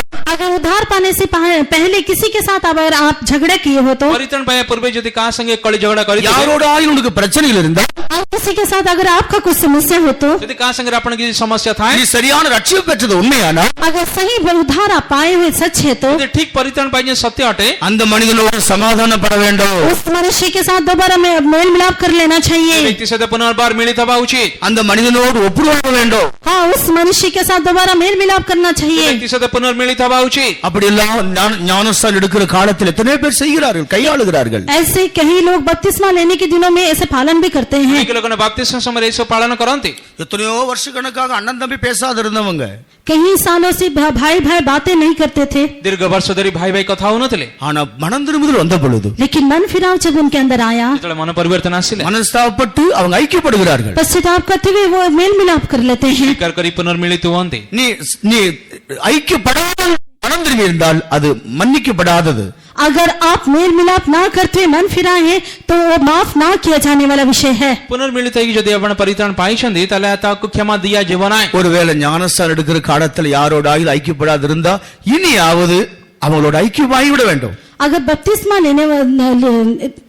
लेने के दिनों में अगर किसी के साथ आप मेल मिलाप नहीं किए तो इन दिनों में आप उसके साथ जाके मेल मिलाप कर लें ବାପ୍ତିସ୍ମ ନେଇଥିବା ଦିନରେ ଯଦି କାହା ସହିତ ପୁନର୍ମିଳିତ ହେଇନଥିଲେ ଏଇ ଦିନ ମାନଙ୍କରେ ଯାଇ ପୁନର୍ମିଳିତ ହେବା ଉଚିତ அதை இயேசு சொல்லிக் கொடுத்தார். और यीशु इसको बताया है ଯୀଶୁ ଏଇ କଥା କହିଲେ மத்தேயு எழுதின சுவிசேஷம் 5ஆம் அதிகாரம் 24ஆம் 25ஆம் வசனத்துல படிக்கும் போது मत्ती सुसमाचार 5 अध्याय का 24 और 25 वचन पढ़ने से मत्ती सुसमाचार 5 पर्व 24-25 पद पढ़िले நீ காணிக்கை செலுத்துவதற்கு பலிபீடத்துக்கு வரும்பொழுது आप भेंट लेने के बलिवेदी के निकट आने के समय में ଯେତେବେଳେ ଉପହାର ନେଇ ଯଜ୍ଞ ବେଦୀକୁ ଆସିବ உன் சகோதரனுக்கு உன்மேல் குற்றம் இருக்கு குறை இருக்குன்னு நீ உணர்வாயானால் अगर आपको ऐसा लगता है कि आपके भाई के प्रति आपका कुछ दोष है ସେତେବେଳେ ଜାଣିବେ ଭାଇ ବିରୁଦ୍ଧରେ ଆପଣ କିଛି ସମସ୍ୟା ଅଛି உனக்கு உன் சகோதரனுக்கு உனக்கும் கருத்து வேறுபாடு இருக்குன்னு நீ உணர்ந்தால் अगर आप में आपके भाई में कुछ फूटे आपको ऐसा एहसास होता है तो ଯଦି ଆପଣ ବିରୁଦ୍ଧ ଭାଇ ବିରୁଦ୍ଧ କିଛି ଯଦି କଥା ଅଛି ଯଦି ଆପଣ ମନେ ପଡେ உன் காணிக்கை முதலாவது அங்க வை.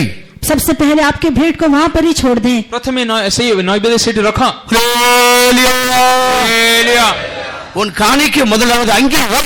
आपका भेंट वहां पर ही छोड़ दें ପ୍ରଥମେ ନୈବେଦ୍ୟ ଉପହାର ସେଠି ରଖ காணிக்கை அங்க வைத்த பின்பு वो भेंट को वहां पर छोड़ने के बाद ନୈବେଦ୍ୟ ସେଠି ରଖିଲା ପରେ முதல்ல போய் உன் சகோதரோட ஐக்கியமாகு. जाकर पहले अपने भाई से मेल मिलाप कर ଆଗେ ଯାଇ ନିଜ ଭାଇ ସାଙ୍ଗରେ ମିଳିତ ହୁଅ அவனோடு ஒரு மனம் படு. उसके साथ एक मन हो ले ତାପରେ ଏକ ମନ ହୁଅ அவனோட நல்மனம் பொருந்து ஐக்கியப்படு. उसके साथ अच्छा मन करते हुए एक मन हो ले ଉତ୍ତମ ମନ ହେଇ ତା ସଙ୍ଗେ ଏକ ହୁଅ இதெல்லாம் நாம் கை கொண்டா எத்தனை பேருக்கு நமக்கு காணிக்கை செலுத்த கூட தகுதியற்றா இருப்போம் என்று யோசித்து பாருங்க. अगर इन सारी बातों का अगर हम पालन करेंगे तो हमें से कितने जन भेंट चढ़ाने के लिए भी योग्य नहीं है बल्कि हम सब सोच लें ଏଇ ସମସ୍ତ ବିଷୟ ଆପଣ ପାଳନ କଲେ ତାର ଅର୍ଥ ଏଇ ଅଟେ ଆମେ କେତେ ଲୋକମାନେ ନୈବେଦ୍ୟ ଯିବା ପାଇଁ ଯୋଗ୍ୟ ନାହୁଁ சகோதரியோட வீட்டுல இருக்கிற சகோதரியோட சண்டை போட்டாச்சு பேசுறதுல தசமா காணிக்கலாம் இருக்கு. घर में रहने वाले बहन के साथ झगड़ा किए बात नहीं करते लेकिन दसमांश और भेंट भी लाते हैं ସେତେବେଳେ ଘରେ ଥିବା ସ୍ତ୍ରୀ ସହିତ ଯେତେବେଳେ ସେମାନେ ଝଗଡା ମଧ୍ୟ କରନ୍ତି କଥା ହୁଅନ୍ତି ନାହିଁ ତଥାପି ଦଶମାଂଶ ପ୍ରମୁଖ ଘରକୁ ଆଣନ୍ତି தாய் வீட்டோட பிரச்சனை இருக்கிறது ஆனா தசமா காணிக்கலாம் கொடுக்கிறோம். और उनके मायके के साथ उनको झगड़ा है तो भी दसमांश हो देते हैं ଶ୍ୱଶୁର ଘର ସହିତ ସମସ୍ୟା ଅଛି ତଥାପି ଦଶମାଂଶ ଆଣିକି ଦିଅନ୍ତି மனசோட பிரச்சனை இருக்குது ஆனா காணிக்கு தசமா செலுத்துகிறோம். मनुष्य के साथ हमारा झगड़ा लगड़ा है तो भी हम दसमांश आके देते हैं ଲୋକମାନଙ୍କ ସହିତ କଳି ଝଗଡା କରୁ ତଥାପି ଦଶମାଂଶ ଆଣିକି ଦଉଛୁ ஆண்டவர் என்ன சொல்லுகிறார்? प्रभु क्या कहता है ପ୍ରଭୁ କଣ କୁହନ୍ତି இப்போ எனக்கு இந்த சகோதரர் மேல ஒரு கஷ்டம். अभी सोच ले कि इस भाई के प्रति मेरा कुछ विरोध है दुख है ଭାବନ୍ତୁ ଏ ଭାଇ ସହିତ ମୋର କିଛି ବିରୋଧ ଅଛି இப்ப நான் காணிக்கை கொண்டு வரேன். अभी मैं भेंट लाता हूँ ମୁଁ ଉପହାର ଆଣୁଛି கொண்டு வரும்போது भेंट लाने के समय में ଯେତେବେଳେ ଉପହାର ଆଣେ ஆண்டவர் உணர்த்துறாரு. परमेश्वर मुझे एहसास देता है ପ୍ରଭୁ ମନେ ପକଉଛନ୍ତି இந்த சகோதரர் இல்ல ये भाई नहीं ଏ ଭାଇ ନୁହେଁ ஆண்டவர் என் இருதயத்தில் உணர்த்துறாரு. परमेश्वर मेरे हृदय में एहसास दिलाता है ପ୍ରଭୁ ମୋ ହୃଦୟରେ ବୋଧ ଦଉଛନ୍ତି உன் சகோதரனுக்கு நீ இப்படி செஞ்சிட்ட तेरे भाई के विरुद्ध में तूने ऐसा किया है ମୋ ଭାଇ ସାଙ୍ଗରେ ପ୍ରକାର କଲ அப்படி ஆண்டவர் உணர்த்துறாரு. ऐसे प्रभु मुझे एहसास दिलाता है ପ୍ରଭୁ ବୋଧ ଦଉଛନ୍ତି உன் சகோதரனுக்கு உன் மேல குறை இருக்குன்னு நீ உணர்வாயானால் अगर तेरे भाई को तेरे ऊपर कुछ दुख है घटी है तो एहसास करता है ଯଦି तो ତୁମ ଭାଇ ତୁମ ବିରୁଦ୍ଧରେ କିଛି ଦୁଃଖ କଥା ଅଛି ବୋଲି ଆପଣ ଜାଣିଲେ சகோதரன் வந்து சொல்லல भाई आके आपको नहीं कहता ଭାଇ ଆସି ଆପଣ କହିବ ନାହିଁ நமக்கு அப்படி சகோதரனுக்கு ஒரு கஷ்டம் நம்ம மூலம் இருக்குன்னு உணரும் போது हमारे भाई को हमारे प्रति कुछ दुख है या कष्ट है, इस बात को हमें मन याद आने से भाइको मो विरुद्धରେ କିଛି ଦୁଃଖ ଅଛି ବୋଲି ମୋ ମନରେ ଜାଣିଲେ அது ஒப்புருவாக்கப்படாமல் நாம் காணிக்கை செலுத்த விட தகுதியற்றவர்கள். अगर हम उसे मेल मिलाप ना करेंगे तो भेंट चढ़ाने के लिए हम अयोग्य हैं। ଯଦି ପୁନର୍ମିଳିତ ନ କଲେ ଆମେ ନୈବେଦ୍ୟ ଉତ୍ସର୍ଗ କରିବା ପାଇଁ ଯୋଗ୍ୟ ନାହୁଁ। இயேசு அதான் சொல்லி கொடுத்தார். यीशु इसी बात को बताया है। ଯୀଶୁ ଏହି କଥା କହିଲେ நீ முதல்ல காணிக்கை அங்கே வை. सबसे पहले अपना भेंट वहाँ पर ही छोड़ दे। ପ୍ରଥମେ ନୈବେଦ୍ୟ ସେଠି ରଖ। ஏன் அங்கே வைக்க சொன்னாரு? क्यों वहाँ पर छोड़ने के लिए कहा? କାହିଁ କହିଲେ ସେଠି ରଖିବା நீ ପାଇଁ? செலுத்தினால் அதுக்கு பிரதிபலன் இல்ல. क्योंकि वो भेंट चढ़ाने पर भी उसमें किसी प्रतिफल नहीं होगा। କାରଣ ସେ ନୈବେଦ୍ୟ ଦେଲେ ମଧ୍ୟ ତାର ଲାଭ ନାହିଁ। அதுக்கு பிரதிபலன் வேணுமானால் अगर उसके लिए प्रतिफल चाहिए तो ତାର ଲାଭ ପାଇବା நீ ପାଇଁ போய் உன் எதிராளியோடு சமாதானப்படு. सबसे पहले आप जाके आपके विपक्ष के साथ मेल मिलाप करो। ତମେ ଆପଣ ବିରୋଧୀ ଲୋକ ସହିତ ମିଳିତ ହୁଅନ୍ତୁ। அப்படி சமாதானப்படாவிட்டால் अगर ऐसा मेल मिलाप ना करोगे तो ଏ ପ୍ରକାର ମିଳିତ ନ ହେଲେ உன் எதிராளி போய் நீதிபதி இடத்துல சொல்லுவான், आपके विरोधी जाके न्यायाधिपति से நியாயாதிபதியில कहेगा। போய் சொல்லுவான். ଆପଣଙ୍କ ବିପକ୍ଷ ଯାଇକି ବିଚାରକର୍ତ୍ତା କହିବେ அவன் போறதுக்கு முன்னாடி நீ போயிடு. वो जाने से पहले तू जा। ସେ ଯିବା ପୂର୍ବରୁ ଆପଣ ଯାଆନ୍ତୁ। அவன் நியாயாதிபதி இடத்துக்கு போவான். हाँ, वो मुद्दा न्यायाधिपति के पास जाएगा। ବିଚାରକର୍ତ୍ତା ନିକଟକୁ ସେ ଯିବ। அவன் நியாயாதிபதி இடத்துக்கு போகிற வழியிலே அவனோடு போய் நல்மனம் பொருந்திடு. वो न्यायाधिपति के मुलाकात करने वाले उस मार्ग में ही उसको साथ मुलाकात कर ले। ବିଚାରକର୍ତ୍ତା ଆଡକୁ ଯିବା ରାସ୍ତାରେ ହିଁ ଆପଣ ମିଳିତ அந்த ହୁଅନ୍ତୁ। நியாயாதிபதி தான் நீதி உள்ள தேவன். और वो न्यायाधिपति ही धर्मी परमेश्वर है। ବିଚାରକର୍ତ୍ତା ଧାର୍ମିକ ଈଶ୍ୱର। அவர் நம்முடைய பிரச்சனையை நியாயந்தீர்த்துக்கு முன்பாக நம்மையே தாழ்த்தி கொள்ள வேண்டும். वो हमारे बाबू को न्याय करने से पहले हम ही अपने आप को हलीम कर लें। ଆମର ସମସ୍ୟାକୁ ବିଚାର କରିବା ପୂର୍ବରୁ ଆମେ ନିଜକୁ ନମ୍ର କରିବା। நம்ம வழியில் போய் கொண்டிருக்கும் போது நல்மனம் பொறிந்து விட வேண்டும். हम मार्ग में जाने के समय में ही शुद्ध विवेक को पालें। ପଥରେ ଯିବା ସମୟରେ ଆମେ ସୂଚି ବିବେକ ପ୍ରାପ୍ତ କରିବା। நீ அப்படி உன்னை தாழ்த்த விட்டால் अगर ऐसा अपने आप को आप हलीम ना करोगे ଏ तो ପ୍ରକାର ନିଜକୁ ନମ୍ର ନ କଲେ இவன் நியாயாதிபதியில் போய் சொல்லி விடுவான். ये जाके वह न्यायाधिपति के साथ बोल देगा। ସେ ବ୍ୟକ୍ତି ବିଚାରକର୍ତ୍ତା କହିବ அதோட அர்த்தம் நான் இந்த சகோதரனுக்கு விரோதமான செய்த காரியத்தை கர்த்தர் நியாயந்தீர்க்க ஒரு நாள் வச்சிருப்பாரு. अगर उसका अर्थ है कि इस भाई के विरुद्ध में मैंने जो कुछ भी किया है उसका न्याय करने के लिए परमेश्वर एक दिन ठहराया है। ତାର ଅର୍ଥ ଅଟେ ମୋ ଭାଇ ବିରୁଦ୍ଧରେ ଯାହା କିଛି କରିଦିଏ ପ୍ରଭୁ ଗୋଟେ ଦିନ ନିଯୁକ୍ତ କରିଛନ୍ତି ତାକୁ ବିଚାର କରିବା ପାଇଁ। கர்த்தர் வைத்திருக்கிற அந்த நாள் வர்றதுக்கு முன்ன நானே ஒப்புரவாய் விட வேண்டும். परमेश्वर वो ठहराए वो दिन आने से पहले ही मैं ही इस भाई से मेल मिलाप कर लूं। ପ୍ରଭୁଙ୍କର ସେ ଦିନ ଆସିବା ପୂର୍ବରୁ ମୋ ଭାଇ ସହିତ ମୁଁ ପୁନର୍ମିଳିତ ହେବି। கர்த்தர் விசாரித்தா உன்னை சிட்சிப்பார். अगर परमेश्वर हमारा न्याय करे तो जरूर वो हमें सजा देगा। ପ୍ରଭୁ ବିଚାର କଲେ ଆମକୁ ଦଣ୍ଡ ଦେବେ। ஆகையால் தான் இவன் போய் நியாயாதிபதியில் சொல்லவும் इसीलिए वो जाके हाकिम को या न्यायाधिपति से कहने से पहले ତାହେଲେ ସେ ବିଚାରକର୍ତ୍ତା କହିବା ପୂର୍ବରୁ அந்த நியாயாதிபதி கொண்டு போய் உன்னை சிறையில் அடைக்கவும் और वो हाकिम लेके आप तुम्हें बंदी गृह में डालते हुए କହିଲା ପରେ ବିଚାରକର୍ତ୍ତା ଆପଣ କାରାଗାରରେ ପକେଇବ। ஒரு காசு கொடுத்து ஒரு காசும் இல்லாமல் கொடுத்து தீரும் அளவு அங்கிருந்து நீ கடந்து வர மாட்டாய். और जब तक एक भी रुपया ना कोड़ी ना भरे वहां से तो छूट ना पाएगा। ଯୋଉ ପର୍ଯ୍ୟନ୍ତ ଶେଷ ଟଙ୍କା ଆପଣ ଦେଇନ ସେ ପର୍ଯ୍ୟନ୍ତ କାରାଗାରରୁ ବାହାରି ପାରିବ ନାହିଁ। நம்முடைய ஓட்டத்துல சரீரத்தில் இருக்கும்போது நாம் ஒருமனம் ஆகிவிட வேண்டும். हमारी इस दौड़ में जब तक हम जीवित या हमारे शरीर में है तब तक हम उसके अंदर ही हम दूसरों के साथ मेल मिलाप कर लेना ଆମର चाहिए। ଦୌଡ଼ରେ ଶରୀର ଥିବା ସମୟରେ ଆମେ ସେଇ ସମୟରେ ଯାଇକି ମିଳିତ ହବା। நான்காவதாக चौथा विषय ଚତୁର୍ଥ இந்த சரியான மனந்திரும்பல் திருப்பி கொடுக்க வேண்டும். ஐந்தாவதாக और पांचवा विषय है सच्चा मन फिराव कहने से हम वापस दे देना है। ଉତ୍ତମ ପରିବର୍ତ୍ତନ ପାଇବାର ଅର୍ଥ ଏଇଆ ଅଟେ ଆପଣ ଯାହା କିଛି ପାଇଛି ଫେରି ଦେବା ଉଚିତ। ரட்சிக்கப்படாத காலத்தில் उधार ना पाए हुए दिनों में ଯୋଉ ଦିନ ପରିତ୍ରାଣ ପାଇନଥିଲେ யாரிடத்திலாவது அநியாயமாக எடுத்திருந்தால் अगर किसी से कुछ अन्याय से ले लिया है तो ଯଦି କାହାଠାରୁ କିଛି ଅନ୍ୟ ଭାବରେ அதை ନେଇଛନ୍ତି திருப்பி நாளத்திலேயே கொடுக்க வேண்டும் என்பது இஸ்ரவேலருக்குள்ள பிரமாணம். और दोबारा उसे चौगुना फेर देना है ये इस्राएलियों का व्यवस्था था। ପୁନର୍ବାର ସେଇ ବିଷୟକୁ ଯାହା ନେଇଛନ୍ତି 4 ଗୁଣରେ ଫେରେଇଦେବ ବୋଲି ଇସ୍ରାଏଲ ଲୋକମାନଙ୍କ ପାଇଁ ଗୋଟେ ବ୍ୟବସ୍ଥା ଥିଲା। அது ஆண்டவர் மோசேயை கொண்டு கட்டளையிட்டிருக்கிறார். और परमेश्वर इसे मूसा के जरिए आज्ञा दिया था। ସଦାପ୍ରଭୁ ମୂଷା ଦ୍ୱାରା ଏ ପ୍ରକାର ବ୍ୟବସ୍ଥା ଦେଇଥିଲେ। அதை நீங்கள் எசேக்கியேலின் புஸ்தகம் தீர்க்கதரிசன புஸ்தகம் 33:15 படிக்கலாம். और इसके बारे में हिजकियेल 33 का 15 वचन में आप पढ़ सकते हो। ବିଷୟକୁ ଜିଜିକିଏଲ 33:15 ଆପଣ ପଢିପାରିବେ। அதைத்தான் அந்த சகீ சொல்லுகிறான். और इसी बात को जक्कई भी कहता है। ଜାକି ମଧ୍ୟ ଏ କଥା କୁହନ୍ତି। நீங்கள் லூக்கா 19 அதிகாரத்துக்கு வரும் பொழுது लूका सुसमाचार 19वें अध्याय में आप आने से लोक सुसमाचार 19 को ଆସିଲେ 8-9 வசனத்தில் வாசிக்கிறோம். 8 और 9 में हम पढ़ते हैं 8-9 पढ़ो। இந்த இயேசு சகீயை சந்தித்த காலத்தில் और यीशु जक्कई को मुलाकात करने के दिनों में जो दिन यीशु जाकिया को साक्षात कले இந்த சகீக்கு ஒரு ரட்சிப்பு உண்டாகிறது. इस जक्कई एक का उद्धार हुआ। जाकिया रा परित्राण हला। உன் வீட்டுக்கு நான் வர வேண்டும் என்று இயேசு சொன்ன உடனே यीशु जब उससे कहा कि आज मुझे तेरे घर में रहना आवश्य है जेला यीशु कहला आज तुमको जीवा घर को जीवा अवश्य। இந்த சகீ நின்று ஆண்டவரிடத்தில் என்ன சொல்லுகிறார்? वो जक्कई खड़े होती पर प्रभु से क्या कहता है? जाकिया ठे यीशु कौन कहला ஆண்டவரே என்னுடைய ஆஸ்தியை பாதி ஏழை ஏழைகளுக்கு கொடுத்து விடுகிறேன். हे प्रभु देख, मैं अपनी संपत्ति आधी कंगालों को दे देता हूँ. ତୁମର ସମ୍ପତ୍ତିର ଅର୍ଧ ଭାଗ ମୁଁ ଦରିଦ୍ରମାନଙ୍କୁ ବାଣ୍ଟିଦେବି। மாத்திரமில்லை, யாரிடத்திலாயில் அநியாயமா நான் வாங்கியிருந்தால் அதை நாளத்தினியா கொடுக்கிறேன். इतना ही नहीं, किसी से अगर कुछ अन्याय से मैं ले लिया है उसे 6 गुना मैं फेर देता हूँ. କେବଳ ନାହିଁ, ଯଦି ଅନ୍ୟରେ କାଠରେ ନେଇଛି 4 ଗୁଣରେ ତାକୁ ଫେରେଇ ଦେବି। அதுதான் ஒரு நல்ல ரட்சிப்பு, यही एक अच्छा उद्धार है, ଯେ ଠିକ ପରିତ୍ରାଣ, சரியான மனம் திரும்புதல். सच्ची मन फिराव है. ଠିକ ମନ ପରିବର୍ତ୍ତନ। நாம் ரட்சிக்கப்படுறதுக்கு முன்பாக எடுத்ததை திருப்பி கொடுக்க வேண்டும் என்று வேதம் சொல்லுகிறது. हम उधार ना पाए दिनों में जो कुछ भी किसी से ले लिए हैं उसे दोबारा वापस कर देना है, यही सच्चाई कहता है. ପରିତ୍ରାଣ ପାଇନଥିବା ସମୟରେ ଯାହା କିଛି ନେଇଛୁ ତାକୁ ଆମେ ଫେରେଇଦେବା, ଏଇଟା ହିଁ ସତ୍ୟତା ଅଟେ। அதை திருப்பி கொடுக்கும் போது நமக்கு ரட்சிப்பு உண்டாகும். उसे दोबारा वापस फेर देने से ही हमें उद्धार होता है. ପୁନର୍ବାର ଫେରେଇଦେଲେ ଆମ ପାଇଁ ପରିତ୍ରାଣ ଅଛି। அடுத்து ஆறாவதாக நீதிகரிக்கப்படுதல். और 6वां विषय है हम धर्मी ठहराते हैं. ତାପରେ ଆମେ ଧର୍ମୀୟ ଗଣିତ ହେବା। தேவன் நம்ம நீதிமான்களாக ஆக்குகிறார். परमेश्वर हमें धर्मी बनाता है. ଆମକୁ ଧାର୍ମିକ କରନ୍ତି। அதை நாம் அறிக்கை செய்யும் பொழுது जब हम इकरार करते हैं, ଆମେ ସ୍ୱୀକାର କରୁ, तब நீதிகரிக்கப்படுகிறோம்.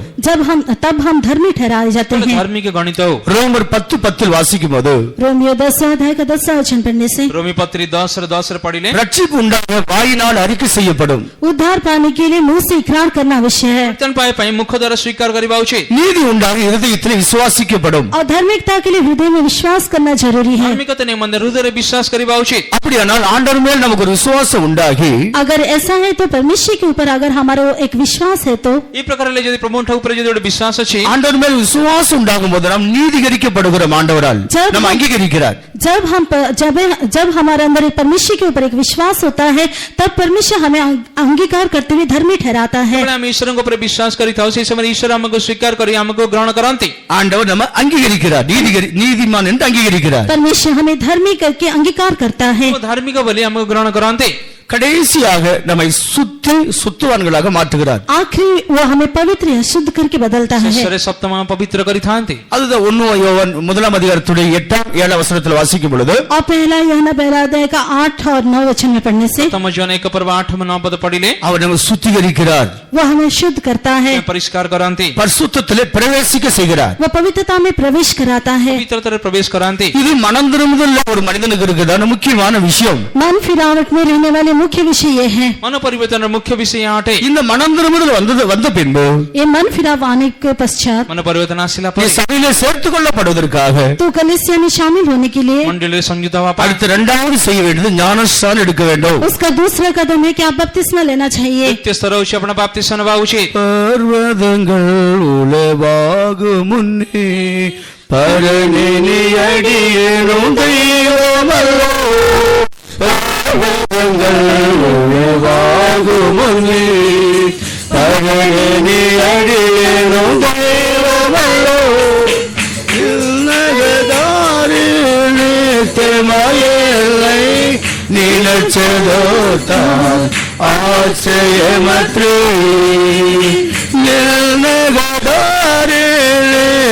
மயலை நிலச்சதோத்தான் ஆச்சரியமற்று என்னை முன்னறிஞ்ச தெய்வமே என்னை செய்வால் வெளிச்ச பிரியமே என்னை முன்னறிஞ்ச தெய்வமே என்னை செய்வால் வெளிச்ச பிரியமே நீதிகரிச்சென்ன ஜெயதரிச்சதால் நினைக்கு மகப்போ நீதிகரிச்சென்ன ஜெயதரிச்சதால் நினைக்கு மகப்போ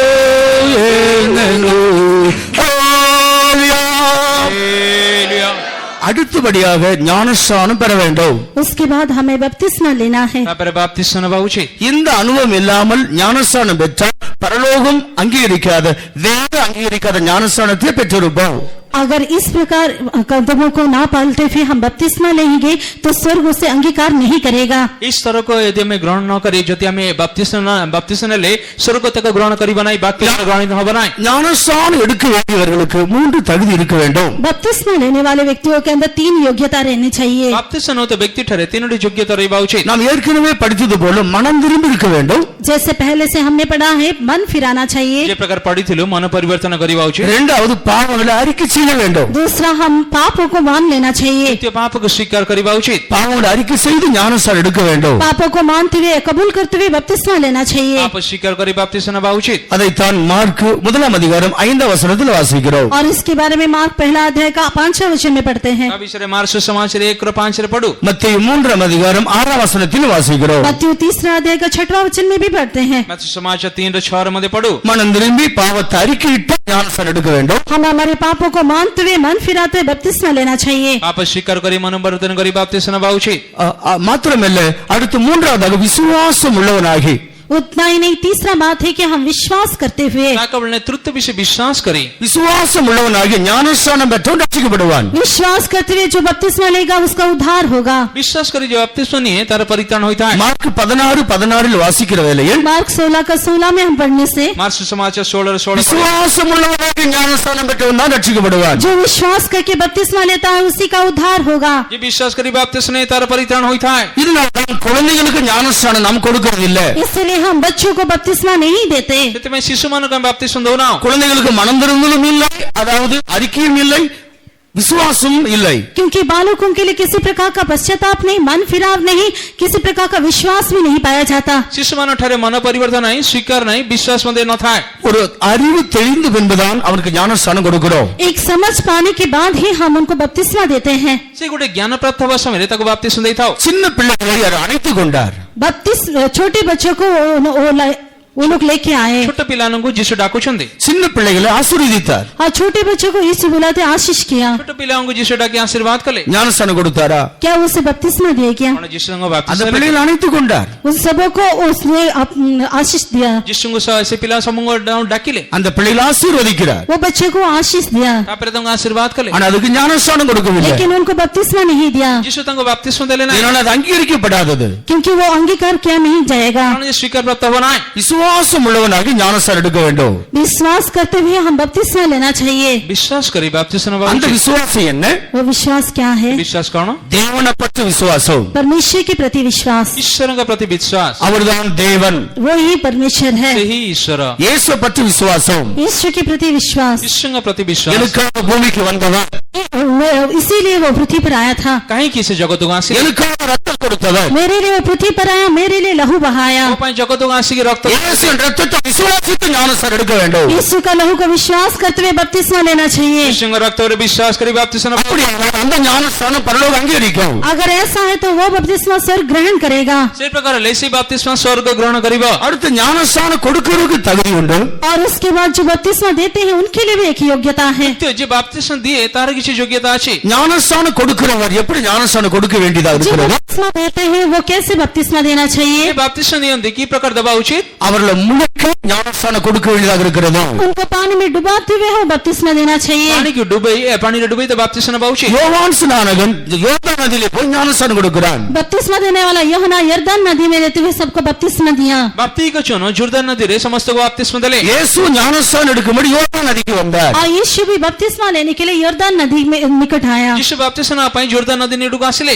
ஞானஸ்நானம் முழு தண்ணீரிலும் மூழ்கி மனிதன் எழும்ப வேண்டும். बपतिस्मा में मनुष्य पूरे पानी में डूबते हुए उठना चाहिए. ବାପ୍ତିସ୍ମରେ ମନୁଷ୍ୟ ସମ୍ପୂର୍ଣ୍ଣରେ ବୁଡି ପାଣିରେ ବୁଡି ଉଠିବ. எதுக்கு கேட்டா ஞானஸ்நானம் ஒரு பிறப்பு. और दूसरा कहने से बपतिस्मा एक जन्म है. ଦ୍ୱିତୀୟ କହିଲେ ବାପ୍ତିସ୍ମ ଗୋଟେ ଜନ୍ମ ଅଟେ. ஞானஸ்நானம் ஒரு அடக்கம் செய்யப்படுதல். और बपतिस्मा कहने से एक दफन किया जाना है. ବାପ୍ତିସ୍ମ ବୋଲି କହିଲେ ଗୋଟେ ସମାଧି ପ୍ରାପ୍ତ ஒரு ହୋଇଥାଏ. மனிதன் அடக்கம் செஞ்சா அவருடைய முழு சரீரத்தை அடக்கம் செய்ய வேண்டும். अगर एक मनुष्य को हम दफनाते हैं तो पूरा शरीर को हम दफना देते हैं. ଗୋଟେ ମନୁଷ୍ୟକୁ ସମାଧି ଦେବା ସମୟରେ ସମ୍ପୂର୍ଣ୍ଣ ଶରୀର ସମାଧି ଦେଇଥାଉ. ஆகையால் முழு ஞானஸ்நானம் தான் பரலோக அங்கீகரிக்க வேதம் அதைத்தான் சொல்லுகிறது. इसके डूब के जो बपतिस्मा लेता है वही से उसी बात के बारे में शास्त्र कहता है, स्वर्ग भी उसे ग्रहण करता है. ପାଣିରେ ଯୋଉ ଡୁବିକି ବାପ୍ତିସ୍ମ ନିଅନ୍ତି ସ୍ୱର୍ଗ ଗ୍ରହଣ କରନ୍ତି, ଈଶ୍ୱର ମଧ୍ୟ ଗ୍ରହଣ କରନ୍ତି. இரண்டாவது ஞானஸ்நானம் கொடுக்கிறவர்கள் दूसरा जो बपतिस्मा देते हैं, ଦ୍ୱିତୀୟ ଯିଏ ବାପ୍ତିସ୍ମ ଦିଏ திருத்துவ தேவனுடைய பெயரில் ஞானஸ்நானம் கொடுக்க வேண்டும், இவர்களும் எடுக்க வேண்டும். तृतीय परमेश्वर के नाम से बपतिस्मा देना चाहिए और ये भी लेना चाहिए. ତୃତୀୟ ପରମେଶ୍ୱରଙ୍କ ନାମରେ ଦେବା ଉଚିତ ଏବଂ ବାପ୍ତିସ୍ମ ନେବା ଉଚିତ. அதை நீங்கள் மத்தேயு 28:19 வசனத்திலே வாசிக்கிறோம். और इसके बारे में मत्थयु 28 का 19 वचन में पढ़ते हैं. ତା ବିଷୟରେ ମାର୍କ ସୁସମାଚାର 28-19 ଆପଣ நீங்கள் ପଢିପାରିବେ. உலகமெங்கும் புறப்பட்டு விட்டு போங்க, और सारी पृथ्वी के छोर तक तुम जाओ, जगतर प्रांत पर्यंत जाओ, சகல ஜாதிக்கு சீசராக்குங்க, सारे लोगों को शिष्य बनाओ, समस्त शिष्य करा, பிதா குமாரன் பரிசுத்தாவின் நாமத்தினால ஞானஸ்நானம் கொடுங்க. पिता पुत्र पवित्र आत्मा के नाम से बपतिस्मा दो। पिता पुत्र पवित्र नाम रे बपतिस्मा दियो। இந்த திருத்துவ தேவனுடைய நாமத்தை சொல்லி ஞானஸ்நானம் கொடுக்க வேண்டும். तो परमेश्वर का नाम उच्चारण करते हुए बपतिस्मा देना चाहिए। कृत्य परमेश्वर नाम उच्चारण करी बपतिस्मा देवा उचित। அப்படி திருத்துவத்தை மனிதன் விசுவாசிக்க வேண்டும். इस प्रकार तृतीयता को मनुष्य विश्वास करना चाहिए। इस प्रकार तृतीयता देखो मनुष्य विश्वास करी बा பிதாவை விசுவாசிக்க வேண்டும், पिता के प्रति विश्वास करना चाहिए, पिता प्रति विश्वास, குமாரனை விசுவாசிக்க வேண்டும், पुत्र को विश्वास करना चाहिए, पुत्र पर विश्वास, பரிசுத்த ஆவியானவரை விசுவாசிக்க வேண்டும். आत्मा को विश्वास करना चाहिए। बपतिस्मा पर पवित्र नाम पर विश्वास करी बा उचित। இப்படி திருத்துவ தேவனுடைய நாமத்தில் ஞானஸ்நானம் கொடுக்க வேண்டும். तृतीय परमेश्वर के नाम से बपतिस्मा देना चाहिए। तृतीय परमेश्वर नाम रे बपतिस्मा देवा उचित। அடுத்து ஞானஸ்நானம் கொடுக்கிறதுக்கு ஒரு தகுதி உண்டு. उसके बाद बपतिस्मा देने के लिए एक और योग्यता है। द्वितीय बपतिस्मा देवा ପାଇଁ ଆଉ ଗୋଟେ ଯୋଗ୍ୟତା ଅଛି। அவர் பரிசுத்தாவின் அபிஷேகத்தை பெற்றவராக இருக்க வேண்டும். जो बपतिस्मा देते हैं वो पवित्र आत्मा का अभिषेक पाया हुआ व्यक्ति होना चाहिए। बपतिस्मा ଦେଇଥାଏ ସେ पवित्र अभिषेक पाइଥିବା उचित। ஞானஸ்நானம் கொடுக்கிறவர் பரிசுத்தாவின் அபிஷேகத்தை பெற்றோர் கொடுத்தால் அந்த ஞானஸ்நானம் அங்கீகரிக்கப்படும். और जो बपतिस्मा जो देते हैं वो पवित्र आत्मा का अभिषेक पाया हुआ व्यक्ति अगर बपतिस्मा देता है तो वो बपतिस्मा ग्रहण योग्य है। बपतिस्मा जब किते दिए जे व्यक्ति से पवित्र अभिषेक पाइଥିଲେ तारे बपतिस्मा ग्रहण योग्य होइଥାଏ। அதுக்கு வேதத்தில் பல ஆதாரங்கள் உண்டு. और उसके लिए शास्त्र में कहीं आधार है। ତା ନିମନ୍ତେ ବାକ୍ୟର ଅନେକ ପ୍ରମାଣ ଅଛି। உலகத்துல முதல்ல ஞானஸ்நானத்தை தொடங்கினவரே யோவான் ஸ்நானகன் தான். और दुनिया में देखने से बपतिस्मा को जो शुरू किए वो बपतिस्मा देने वाला यूहन्ना है। जगतरे प्रथमे जे बपतिस्मा आनी देसे तो बाप्तिक जोहन அதுக்கு முன்ன ஞானஸ்நானங்கிற அனுபவமே இல்ல. उसके पहले बपतिस्मा का कुछ अनुभव नहीं है। ତା ପୂର୍ବରୁ ବାପ୍ତିସ୍ମ अनुभूति ନଥିଲା। அந்த யோவான் ஸ்நானகன் தான் முதல்ல ஞானஸ்நானம் கொடுக்கும்படி அனுப்பப்பட்டவன். सबसे पहले बपतिस्मा देने वाला यूहन्ना को ही बपतिस्मा देने के लिए भेजा गया था। प्रथमे बाप्तिक जोहन को बपतिस्मा देवा निमन्ते प्रेरणा दियागला। இந்த யோவான் ஸ்நானன் எங்கே போய் அபிஷேகம் பெற்றாரு? ये बपतिस्मा देने वाला यूहन्ना कहाँ से अभिषेक पाया? ए बाप्तिक जोहन कोडी अभिषेक पाइला। அவர் எங்க ஞானஸ்நானம் பெற்றாரு? वो कहाँ से बपतिस्मा लिया था? से कोड बपतिस्मा नैथिले। இங்க நமக்கு ஞானஸ்நானம் கொடுக்கிற எல்லாரும் ஞானஸ்நானம் பெற்றவர்கள் ஒரு காலத்துல. इन दिनों में हमें जो बपतिस्मा देते हैं एक दिन में वो सारे लोग बपतिस्मा पाए हुए व्यक्ति हैं। ಈ ದಿನ ಮನಕರ ಜೋಮನ ನಮಗೆ ಬಾಪ್ತಿಸ್ಮ ದಿಯಂದೆ ಗುಟ ಸಮರೆ ಸವನೆ ಬಾಪ್ತಿಸ್ಮ ஆனா ನೈथिಲೆ। யோவான் ஞானஸ்நானம் எடுக்கவில்லை. लेकिन यूहन्ना बपतिस्मा नहीं लिया था। किंतु बाप्तिक जोहन बाप्तिस्म नै नथिले। ஏன்?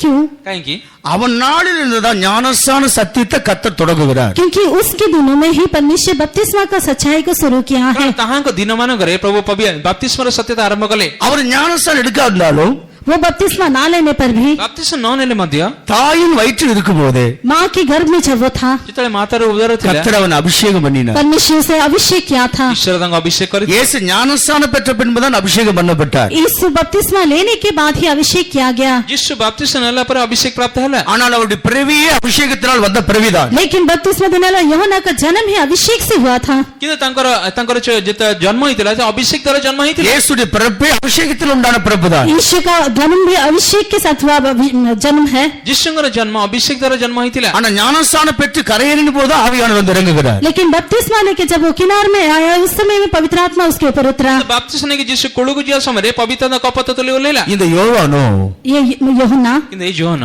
தாயின் வயிற்றில் இருக்கும்போதே ஆவியில் நிறைஞ்சாரு. आग के गर्भ में रहने के समय में मैं आत्मा में भरा। मातर गर्भर समरे आत्मा रे पुनाला। லூக்கா முதலாம் அதிகாரம் 15 வசனத்தை பாருங்க. लूका पहला अध्याय का 15 वचन देखें। लुक्स समाचार 1:15 पढ़न। தாயின் வயிற்றில் இருக்கும்போதே ஒரு பரிசுத்தாவினால் நிறைந்திருப்பார். वो माँ के गर्भ में ही पवित्र आत्मा से परिपूर्ण हो गया था। मातर उदर रे पवित्र आत्मा पूर्ण थिला। அப்போ அந்த ஞானஸ்நான சத்தியத்தை தொடங்குறான யோவான் और वो जो बपतिस्मा का सच्चाई को आरंभ करता है यूहन्ना बाप्तिस्म सत्य जे आरंभ कले जोहन தேவனால் அபிஷேகம் பெற்றவர்தான். परमेश्वर के द्वारा अभिषेक पाया हुआ व्यक्ति है। परमेश्वर द्वारा अभिषेक प्राप्त करिथिले। தாயின் வயிற்றில் இருக்கும்போது அபிஷேகத்தை பெற்றுக்கொண்டவர்தான். वो माँ के गर्भ में रहने के समय में अभिषेक पाया हुआ व्यक्ति है। मातर उदर पवित्र अभिषेक पाइथिले। வேதத்தில் अनेक பரிசுத்தாவியினால் நிறைந்துதான் அபிஷேகம் கொடுத்திருக்கிறார்கள். शास्त्र में कई लोग पवित्र आत्मा से परिपूर्ण होते हुए अभिषेक दिए हैं। ईश्वरंगर शास्त्र अनेक लोगन पवित्र आत्मा पूर्ण अभिषेक प्राप्त नैथिले। அதனால கண்டிப்பாக ஞானஸ்நானம் கொடுக்கிறவர்கள் அபிஷேகம் பெற்றவர்களாக இருக்க வேண்டும். इसलिए बपतिस्मा देने वाले निश्चित रूप से अभिषेक पाया हुआ व्यक्ति होना चाहिए। बाप्तिस्म दौता व्यक्ति निश्चय अभिषेक प्राप्त व्यक्ति हेबा उचित। அந்த ஞானஸ்நானம் தான் மறுரூபத்துக்கு நம்ம தகுதிப்படுத்தும். और वो बपतिस्मा हमें रूपांतरण के लिए योग्य बनाएगा। बाप्तिस्म हमको रूपांतर ପାଇଁ योग्य कराइबो। மூன்றாவது இந்த சபையில சேர்க்கப்படுவதற்காக பரிசுத்தாவின் அபிஷேகத்தை பெற்றுக்கொள்ள வேண்டும். और तीसरा, इस कलीसिया में शामिल होने के लिए हमें पवित्र आत्मा का अभिषेक पाना है. ତୃତୀୟ ମଣ୍ଡଳୀ ସଂଯୁକ୍ତ ହେବା ନିମନ୍ତେ ଅଭିଷେକ ଆମେ ପ୍ରାପ୍ତ କରିବା ଉଚିତ. பரிசுத்தாவி பூமியில ஊற்றப்பட்ட பொழுதுதான் சபை ஆரம்பிக்கப்பட்டது. पवित्र आत्मा इस पृथ्वी पर उंडेले जाने के दिन में ही कलीसिया शुरू हुई. ପବିତ୍ର ଆତ୍ମା ଯୋଉ ଦିନ ଜଗତକୁ ଢଳାଗଲା ସେଇଦିନ ମଣ୍ଡଳୀ ଜଗତରେ ମଣ୍ଡଳୀ ସ୍ଥାପିତ ହେଲା. அது அப்போஸ்தலர் 2ஆம் அதிகாரத்தில் தெளிவாக அறிந்து கொள்கிறோம். और इसके बारे में प्रेरितों का काम 2 अध्याय में स्पष्ट रीति से हम समझ पाते हैं. ପ୍ରେରିତ କାର୍ଯ୍ୟ 2 ପର୍ବରେ ସ୍ପଷ୍ଟ ଭାବରେ ପଢି ପାରିବା. என்னை விசுவாசிக்கிற உள்ளத்திலிருந்து ஜீவனுள்ள நதி புறப்பட்டு வரும் என்று இயேசு சொன்னார். और यीशु ने कहा, जो मुझे विश्वास करेगा उसके हृदय में से जीवन जल की धाराएं बहेगी. ସେ କହିଲେ ଯୋଉ ମୋଠରେ ବିଶ୍ୱାସ କରେ ତା ଉଦରରୁ ଜୀବନ୍ତ ଜଳସ୍ରୋତ ପ୍ରବାହିତ ହେବ. பரிசுத்த ஆவியானவர் நம்முடைய தேற்றரவாளன். हाँ, पवित्र आत्मा हमारे शांतिदाता है, तसल्लीदाता है. ସେ ପବିତ୍ର ନିୟତି ଆମର ଶାନ୍ତି அவர் ଶାନ୍ତିଦାତା. பரிசுத்த ஆவியானவர் நாம் மீட்கப்பட நாளுக்காக முத்திரையாக வந்தவர். पवित्र आत्मा हमारे लिए छुटकारे के दिन के लिए हमें छाप के स्वरूप में दिया गया है. ପବିତ୍ର ଆତ୍ମା ସେ ମୁକ୍ତି ଦିବସ ନିମନ୍ତେ ମୁଦ୍ରାଙ୍କିତ କରିଛନ୍ତି. அந்த பரிசுத்த ஆவியானவர் நம்மை பலப்படுத்துகிறவர். वो पवित्र आत्मा हमें सामर्थ्य बनाता है. ପବିତ୍ର ଆତ୍ମା ଆମକୁ ଶକ୍ତିయుତ କରାନ୍ତି. பரிசுத்த ஆவியினால் பரிசுத்தமாக்கப்பட வேண்டும். पवित्र आत्मा के द्वारा हम पवित्र किए जाना चाहिए. ପବିତ୍ର ଆତ୍ମା ଦ୍ୱାରା ପବିତ୍ରୀକୃତ ହେବା ଉଚିତ. பரிசுத்த ஆவியினால் நடத்தப்பட வேண்டும். पवित्र आत्मा के द्वारा हम चलाए जाना चाहिए. ପବିତ୍ର ଆତ୍ମା ଦ୍ୱାରା ଚାଳିତ ହେବା ଉଚିତ. இந்த பரிசுத்தாவின் அபிஷேகத்தை பெற்றுக்கொண்டு ये पवित्र आत्मा का अभिषेक को हम पाते हुए ପବିତ୍ର ଅଭିଷେକ ପ୍ରାପ୍ତ କରି வேறுபாட்டு ஜீவித்து கடந்து வர வேண்டும். अलग जीवन का अंतर्गत आना चाहिए. ପୃଥକ ଜୀବନ ଆଡକୁ ପ୍ରବେଶ କରିବା. அதைத்தான் அப்போஸ்தலர் நடவடிக்கைகள் 2ஆம் அதிகாரத்தினுடைய 40ஆம் வசனத்தில் படிக்கிறோம். और इसके बारे में प्रेरितों का काम 2 अध्याय का 40वें वचन में हम पढ़ते हैं. ଏ ବିଷୟରେ ପ୍ରେରିତ କାର୍ଯ୍ୟ 2:40 ରେ ପଢୁ. இப்படி ஞானஸ்நானம் பெற்றவர்களுக்கு ஒரு புத்தி சொல்லுகிறார். और इस प्रकार बपतिस्मा लिए लोगों को वो एक शिक्षा सलाह देता है. ବାପ୍ତିସ୍ମ ନେଇଥିବା ଲୋକମାନଙ୍କୁ ଗୋଟେ ଉପଦେଶ ଦଉଛନ୍ତି. இந்த பொல்லாத பிரபஞ்சத்திலிருந்து உங்களை வேறு பிரித்து காத்துக்கொள்ளுங்கள், ரட்சித்துக் கொள்ளுங்கள். ये बुरी संसार से तुम अपने आप को अलग करते हुए रखवाली करो. ଏ ମନ୍ଦ ଜଗତ ନିଜକୁ ପୃଥକ କରି ରକ୍ଷା କର. கோணலும் மாறுபாடான சந்ததி நடுவிலே உங்களை விலக்கி காத்துக்கொள்ளுங்கள். और टेढ़ी छाती से तुम अपने आप को बचाओ. ଏ କୁଟିଳ ବଂଶଠାରୁ ତୁମ ନିଜକୁ ପୃଥକ କର. அப்படியான பழைய உறவை நீ விட்டுவிட வேண்டும். अगर ऐसा है तो पुराना रिश्ता को आप छोड़ देना ଏ चाहिए. ପ୍ରକାରରେ ପୁରାତନ ଅବସ୍ଥାକୁ ଛାଡିଦେବା ଉଚିତ. பழைய இனம் ஜனங்களை விட்டு சபைக்குள்ள வந்து சேர வேண்டும். पुराना ज्ञान कुटुंबी और पुरानी जो रिश्तेदार हैं सबको छोड़ते हुए आप सब कलीसिया में आना चाहिए. ପୁରାତନ ଜ୍ଞାତି କୁଟୁମ୍ବ ବନ୍ଧୁ ମାନଙ୍କୁ ପରିତ୍ୟାଗ କରି ମଣ୍ଡଳୀକୁ ଆସିବା ଉଚିତ. பரிசுத்தவோட ஐக்கியத்தில் வந்து சேர்ந்து கொள்ள வேண்டும். पवित्र लोगों की सहभागिता में आप आंखें सम्मिलित होना चाहिए. ସାଧୁମାନଙ୍କ ସହଭାଗିତାରେ ଆସିବା ଉଚିତ. பரிசுத்தவோட ஐக்கியத்தில் சேர்க்கப்பட்டு पवित्र लोगों की सहभागिता में आते हुए ସାଧୁମାନେ ସହଭାଗିତାରେ ଆସି அப்போஸ்தலர் 2:42 படி प्रेरितों का काम 2 अध्याय का 42वें वचन के आधार पर ପ୍ରେରିତ କାର୍ଯ୍ୟ 2:42 ଅନୁଯାୟୀ அங்கே அவளோட ஐக்கியப்பட வேண்டும். उनके साथ आप संगति रखना चाहिए. ତାଙ୍କ ସହିତ ସହଭାଗିତା ରଖିବା ଉଚିତ. அப்போஸ்தலர் உபதேசத்திலும் प्रेरितों की शिक्षा में, ପ୍ରେରିତମାନ ସହଭାଗିତା அந்நியோன்யத்திலும் रोटी तोड़ने में, ରୋଟି ଭାଙ୍ଗିବାରେ, அப்ப பிக்குதலிலும் संगति में और रोटी तोड़ने में, ସହଭାଗିତା ରୋଟି ଭାଙ୍ଗିବାରେ, ஜெபம் பண்ணுதலிலும் प्रार्थना में ପ୍ରାର୍ଥନା କରିବାରେ அப்போஸ்தலரோடு ஐக்கியப்பட வேண்டும். प्रेरितों के साथ हम सहभागिता रखना चाहिए. ପ୍ରେରିତମାନଙ୍କ ସହିତ ସହଭାଗିତା ରଖିବା ଉଚିତ. அப்போஸ்தலரோடு ஐக்கியப்பட்டு प्रेरितों के साथ सहभागिता रखते हुए ସେମାନଙ୍କ இந்த ସହିତ உபதேசத்துல ஜீவிக்க வேண்டும். इस उपदेश में आप जीवन व्यतीत करना चाहिए. ଉପଦେଶରେ ଜୀବନ இந்த କାଟିବା. ஐக்கியத்துல தொடர்ந்து ஜீவிக்க வேண்டும். इस संगति में लगातार आप जीवन व्यतीत करना चाहिए. ସହଭାଗିତା ନିରନ୍ତର ଜୀବନ କାଟିବା. இவ்விதமாக காணப்பட்டு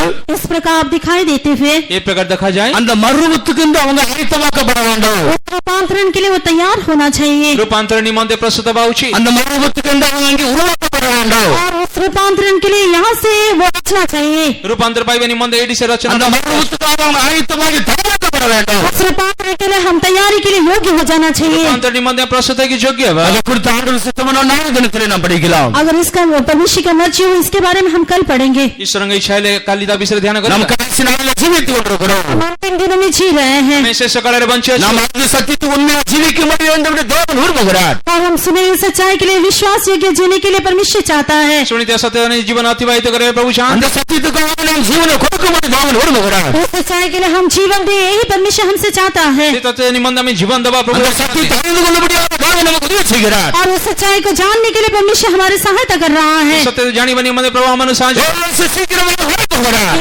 जल्द आ रहा है ଶୀଘ୍ର ଆସୁ. அவரை நாம் சந்திக்க வேண்டும். और उसको हम मुलाकात करें. ଆମେ ତାଙ୍କୁ ଯେ ଭେଟିବା. அதற்காக தேவன் நம்மை ஆயத்தப்படுத்துவாராக. इसके लिए प्रभु हमें तैयार करने ତା दे. ପାଇଁ ପ୍ରଭୁ ଆମ ପ୍ରସ୍ତୁତ କରନ୍ତୁ.